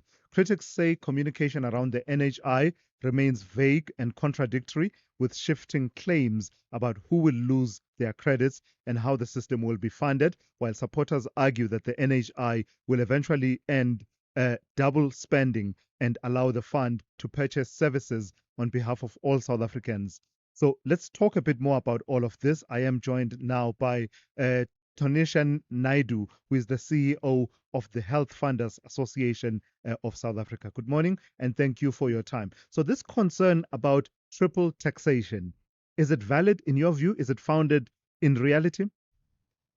Yes, thanks very much indeed for having me. So, the triple taxation, I think it's important. Let's just demystify it. So, firstly, in South Africa, 7 billion that contribute towards the billion plus Africa. Now, 7.4 million taxpayers, they raise their taxes, goes towards funding public healthcare, etc. And then in that 7.4 million taxes, but medical scheme taxes. So after funding their, taxes, they take disposable income and then purchase medical scheme, right? Now, and they receive what do you call a tax credit. So the reality is they still contribute public money into they contribute to medical scheme, receive tax rebate, tax. Problem seen is there's removal of 50 billion rand of tax rebate. But this misnomer, the medical scheme members receive, when we actually did the analysis, 84% medical scheme members are less than 1,000 rand a month, right? And when we broke it down further, it's actually 44% of medical scheme members, 16,000. So now this is your middle class engine. Now, when you remove, medical scheme tax credits, particularly that low end, it's equivalent to kind of reducing one paycheck because that's tax 1,200 rand, family. Now, those members are not able to then stay on in medical scheme because you're not receiving, call it that, tax. And what we've done now, up to 100,000 members will then no longer be able to afford medical scheme cover. And then they'll have to turn to, the public sector, which is already clogged. So we're heading, if medical scheme tax credits are removed, we're heading for further catastrophe in terms of clogging up the already clogged up public health system. But is it not temporary pain, as in the transition, you take away the tax credits, the way I understand it, to invest them in the NHI and the purchasing of the medical services by the fund itself. So in a way, even if you end up leaving private medical schemes, you will then be covered by a system that actually works even in the public sector. Unfortunately not. And Ishi, I think this is one of the shortcomings of it. There's no proper analysis been done. And we've done this project analysis to even raise, the fees and estimates. We've estimated to receive the same level of cover, you would require, 901 billion rand. Now, to give you an idea, currently the combined public and private health is 600. So that 7 million taxpayers would have to pay, almost 2.2 times what they're currently paying in tax. Now, that's something not sustainable nor feasible. I mean, when we actually looked at the numbers, it means that, people, the medical taxpayers would have to pay 1 to 3 times what the current taxes have to donate to NHI. And then still, we would need to know, and it's been confirmed yet, what is the benefit to get? None of it has been done. So I think, unfortunately, a lot of the kind of presented is very contextual, not enough details to impact. And particularly from medical team members, right? Yeah. They all have to pay double what they're currently paying, and possibly a 43% decline in that. So this is the conundrums we're experiencing. Lastly, are we any clearer as to who stands to be to have their medical aid tax credits removed? Because there was talk of the threshold being 1 million rand and above. If you earn 1 million rand per annum and above, then you would have your medical aid tax credits taken away. But I'm not so sure if we still have that as the figure that we're working with, is it? So thanks. It's a very important point. Firstly, in the legal papers that the minister always said will only remove tax credits people earn above $1 million. Now, we did the numbers. That will only realize 3 billion rand. 3 billion rand is insufficient for so that's what we need. But in recent documents, what we've seen in Parliament, it says, okay, we actually get 11 rand. So we are agreeing with which is the version of this, and we were hoping, that the treasury who actually controls all this makes a position on what is actually. But just removing that is significantly not going to help, fund NHI. All right, let's leave it there for this morning. Thank you. Tanesha Naidu is CEO of the Health Funders Association.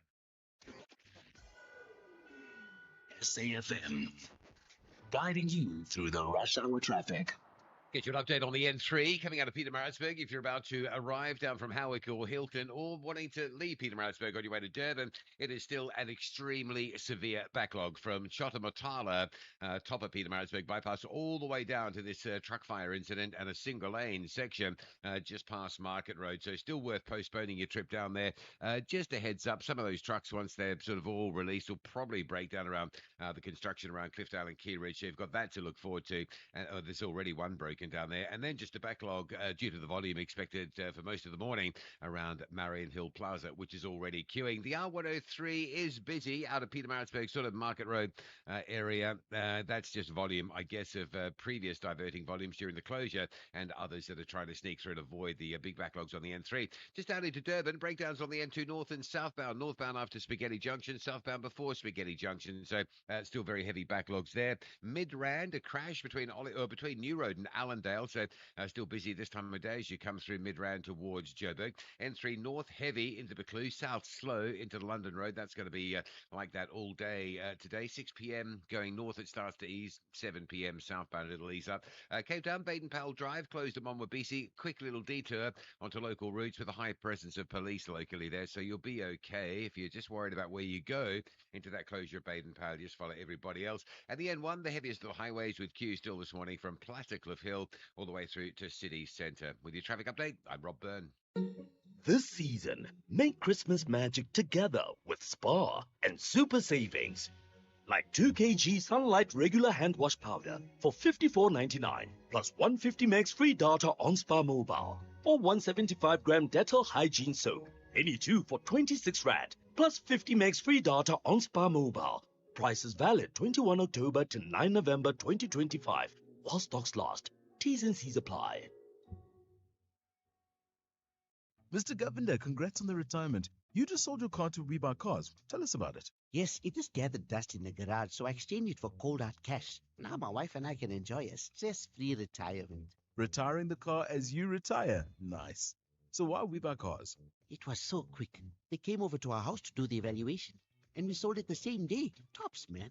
Okay, so now you got even more time on your hands, eh? Exactly. We Buy Cars. Geared for your next chapter. Geared for you. EFC is live this Thursday. The legend Boyd Allen returns to mount a new campaign for the title that was once his. This man has set the world on fire. He faces a menacing warrior, Vince Bembe, who is eager to stamp his own passport to featherweight glory. Pembe is on his way up. EFC 129, live from the world's sports betting arena. Watch it on SABC Sport Channel on DTT Channel 4 from 7 p.m. Brought to you by SABC Sport.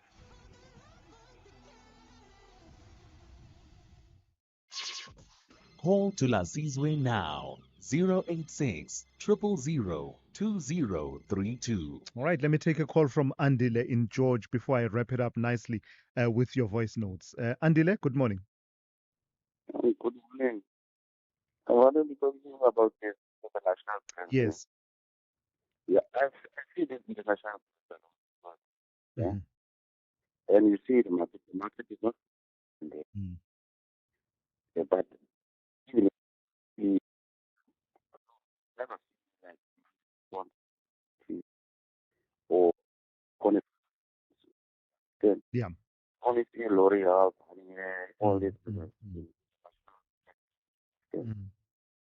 and when you come to fix it, they never buy the system. Yeah. You come to product, you don't know, at least you know that. And you see how the across all spectrums in that level. So you're saying But that I don't know. the retailers could do more to push the local brands. Yeah, I believe if they can just make more space for local brands, and the only more make more space more known brands. Yeah, I see. People now much about children shelf. Yeah. Yeah. Someone more prominent, more known by Yeah. us. Then this one we see them. So sometimes that safe and it's the market is not really as much L'Oreal Yeah. and On a all the lighter shows. note, Andile, you sound like an expert, man. Eh? Do you spend a lot of time in the beauty aisles of these Look, retailers? I've worked at Woolworths. That's the problem. I've Ah, worked I in see. these types of Okay, retailers. that So makes when you sense. get there, you know, there are times that you just take it, you know, Yeah. the whole shit All right. for that one brand, like one big Yeah. So the smaller brands L'Oreal is what you're brand. calling for. All right.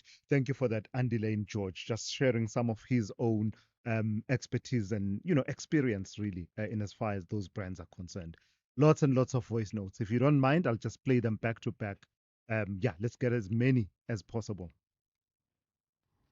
Morning, Tulas. With your background, do you think if Operation Dudula gather all the families who have lost their breadwinners in the hands of illegal immigrant and initiate a class action against the Home Affairs and BMA, will they succeed? Because that's the only way they will force Home Affairs and the BMA to work. Fascinating question. Don't have time to respond to you, but that's a fascinating way. I suppose at the end of it, it will be a question of causation, right? Can you prove that the lost income is caused by this failure of these entities to do their work? But but that's a fascinating way of framing it. So, good morning to us and to the other listeners. To us, the issue of Mbosana Makati, it's a win for him because, look, he didn't have that amount of money. He didn't have those millions. And according to some papers that I saw on social media, Vodacom is paying all the costs, the legal costs. So it's a win for him. And at that time when he started, he only wanted 10 million. Do you think he's going to get more than that? So it's a win for him. Danny. Morning, Thulasizwe. Morning, SA family staff. This MK party, talk, don't think it's gonna last more than 5 years. Morning, Chulas. Morning, South Africa. I just want to weigh in on the suspension of former Judge President Judge Lope from the MK party. Are they affirming that Parliament was right to impeach her? Morally, he's not upright. I am not quite sure. Are they affirming that, even though they criticize the Parliament for impeaching him? And it's just unfortunate that black people are throwing each other under the bus now. Major from Guatemala. Yeah, Major, I feel like I should say something. I feel like those two are separate, are they not?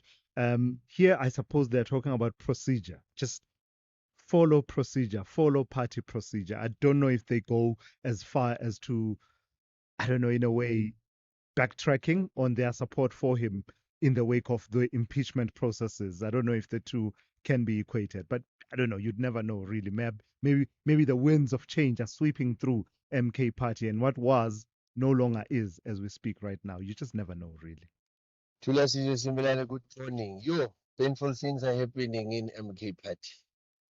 Painful things are happening. I counted more than 5 painful words Zobe used. Painful, painful, painful. Anonymous in Pretoria. Wow. Anonymous, took me a while for my brain to process what you were saying. But actually, I got it. I also picked up what you picked up. Makasela Mzobe kept saying that it's a painful decision. The president has been brought to this painful point. We are now at this painful moment, having to take these painful decisions. You're absolutely right.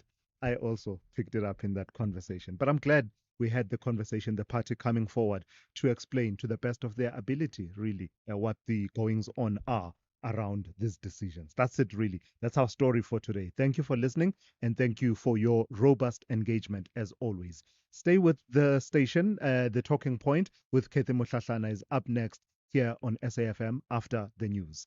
I'm Thulasizwe Simelane. You've been briefed.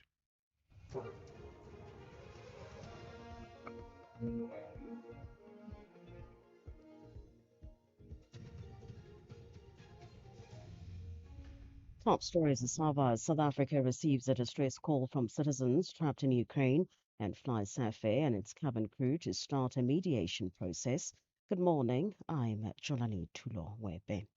President Cyril Ramaphosa has ordered an investigation into the circumstances that led to the recruitment of 17 young men into what appears to be mercenary activities in the war in Ukraine. Government says it has received a distress call from citizens for assistance to return home from 17 South African men between the ages of 20 and 39 who are trapped in the war-torn Donbas region in Ukraine. Marisa Whitehead reports. Government says 16 men are from KwaZulu-Natal and one is from the Eastern Cape.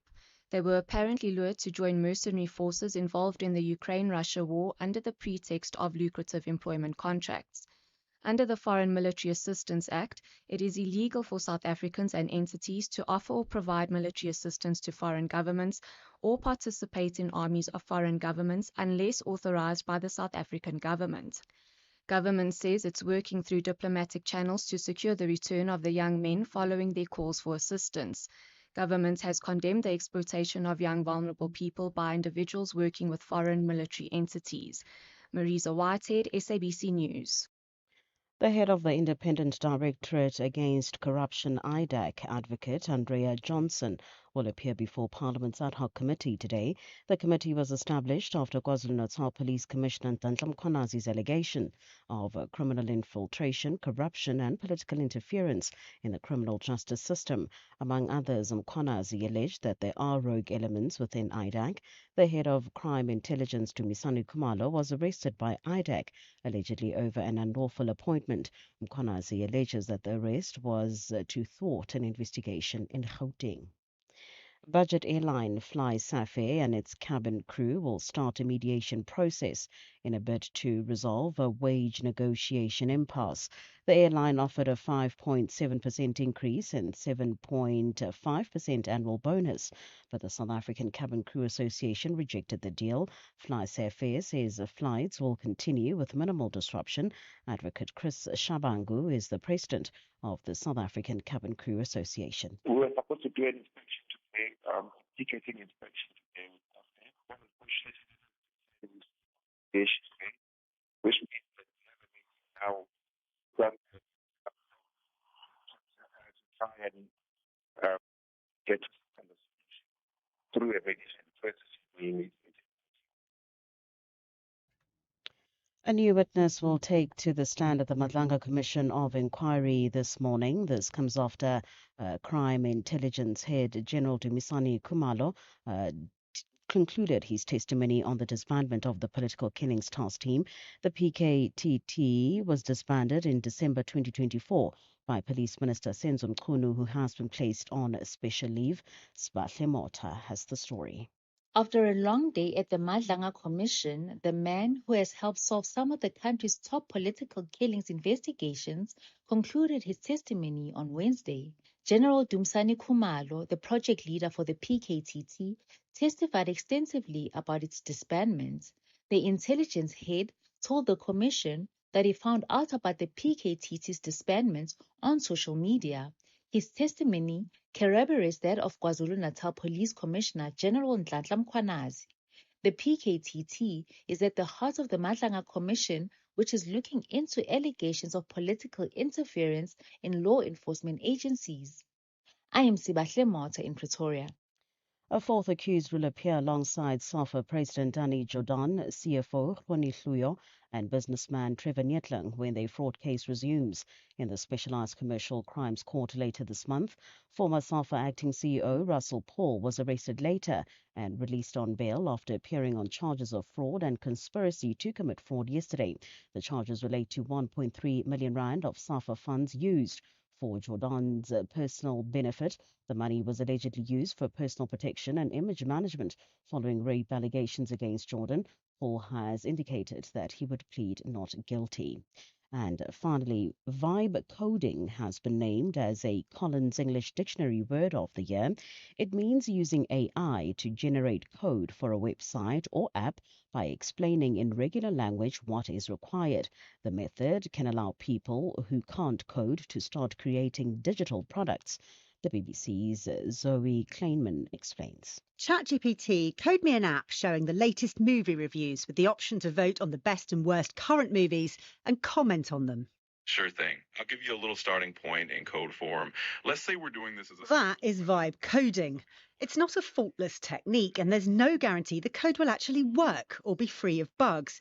My movie app code was created in seconds, although it would take me considerably longer to check it and fix any problems. The term vibe coding was coined by Andrej Karpathy, the former director of AI at Tesla. Recapping the top story, the SAWA President Cyril Ramaphosa has ordered an investigation into the circumstances that led to the recruitment of 17 young men into what appears to be mercenary activities in the war in Ukraine. For SAFM News, I'm Cholani Tulo Webe. SAFM 104 to 107 nationwide, leading the conversation. Introducing South Africa's most affordable way to get hearing aids. At Specsavers Audiology, you can now get a pair of hearing aids from as little as 599 Rand per month. Hearing clearly shouldn't be a luxury. Enjoy life's moments from 599 Rand per month. Test your hearing today and join the conversation with Specsavers Audiology. T's and C's apply. The Expresso Morning Show has been nominated in 5 categories in the 3rd Annual National Film and Television Awards South Africa. It all happens on Saturday, the 22nd of November 2025 at the South African State Theatre in Pretoria. And public voting is open from the 13th of October to the 20th of November at midday. So visit nationalfilmacademy.com, register and vote for Expresso Morning Show in all 5 categories. Then, of course, catch us weekdays 6 to 9 a.m. right here on S3. I don't love going to school. I don't love sitting in a classroom with 50 other children. But I do love learning. Ngiyakuthanda ukufunda isiXhosa as a language. I do love getting good grades. I do love UCT Online High School because I do love my future. Apply online before 28 November.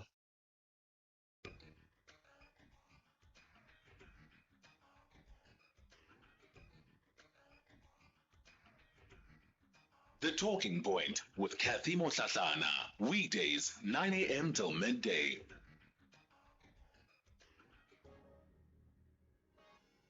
I received free accommodation from the Chinese government for over 3 years for so-called leaking state secrets overseas. I was made to sit for 13 hours straight each day. I had to request permission to make the smallest movement. Then I moved to detention. I had 3 cellmates, and that already felt like freedom paradise. Nobody in the cell regrets things like money or assets, but we were kicking ourselves over the travel we didn't do, the love we didn't show, the risks we didn't take. Imprisonment is like a mini death. It's a taste of the real thing. So now I do things I want immediately. When you win the lottery, it's easy to squander and hard to get your priorities right. Same with freedom. You can be paralyzed by choice. You can't comprehend the vastness or the preciousness. Sheng Lei is a Chinese-born Australian television news anchor and also business reporter, and talking about how that experience absolutely shaped her life and influenced the way that she looks and takes advantage of opportunity. You're listening to The Talking Point. A very good morning to all of you that have tuned into the show this morning. My name is Kathy Mutlahlana, and as always, it's a pleasure to be in your company, and we'll be together until midday. An exciting announcement. We have the full open line today. We have the full open line. It's me and you from now until 10 o'clock. And I'm getting ready to take your calls. And this is because the Commission of Inquiry, the Madanga Commission of Inquiry, is going to start its work at 10 o'clock this morning. And we are expecting that it will, of course, they'll continue with the witnesses that they have been calling up. He has given evidence in as far as his role as the head of crime intelligence, and also gave some details around the, shall I say, the processes, the internal SAPS processes at the time that the letter for this, should I say, the now infamous letter for the disbanding of the PKTT, at the time that that had been issued, and what exactly was going on in as far as the communication lines within the SAPS2, and what processes were followed to move those dockets. I don't know about you, but I still don't have a clear line in as far as what exactly happened with those dockets. It seems that even on the version of the officials that were party to this process, there's still so many questions.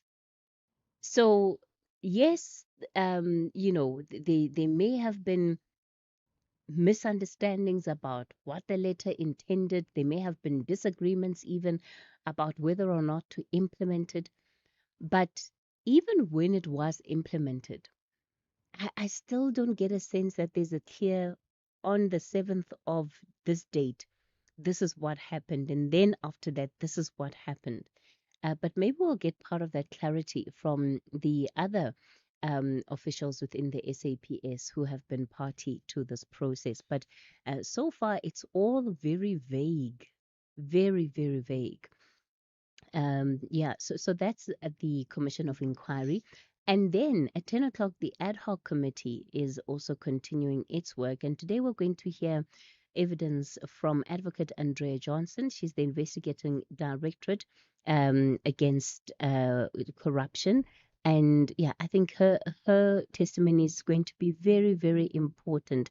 And, these are officials that we rarely see outside of the parliamentary structures, really being held accountable, really helping us as members of the public understand the work that they are doing on a day-to-day basis. So I certainly am looking forward to hearing from Advocate Johnson. And she, of course, is going to be talking about the directorate's role in corruption cases, but also helping us to understand some of the behavior of IDAC members, who have been implicated in some of these allegations. So all of that unfolding at 10 o'clock. And you can stay tuned until 10 o'clock when we take you live to those proceedings. For now, though, it's your national roundtable. This is the open line. I'm going to be taking your calls on 086 000 2032. That's 086 000 2032. On the WhatsApp voice note line, 0614 104 107. I don't know about you, but I was so excited yesterday when I saw news that Vodacom and Mr. Makate had finally settled on this matter around Please Call Me. It has been years, and one can only imagine the kind of strain that Makate has been taking. We know that his legal bills have been piling up on a day-to-day basis, especially following a recent court ruling that he lost out on. And this is the end of a 2-decade-long legal battle. Unfortunate that it had to come this far, but Vodacom confirming yesterday that both parties have now agreed to withdraw all court action and there is a settlement that has been reached. But I also know, like many of you, we want to know what was the amount settled on because that has been the big bone of contention. How much did Mr. Makate walk away with? We might only know on Monday when Vodacom releases its financials. And even then, it might not be that clear. But yeah, I think it's just great that he can finally also move on with his life and get to rest, right? Get to rest. It's been an arduous 2 years.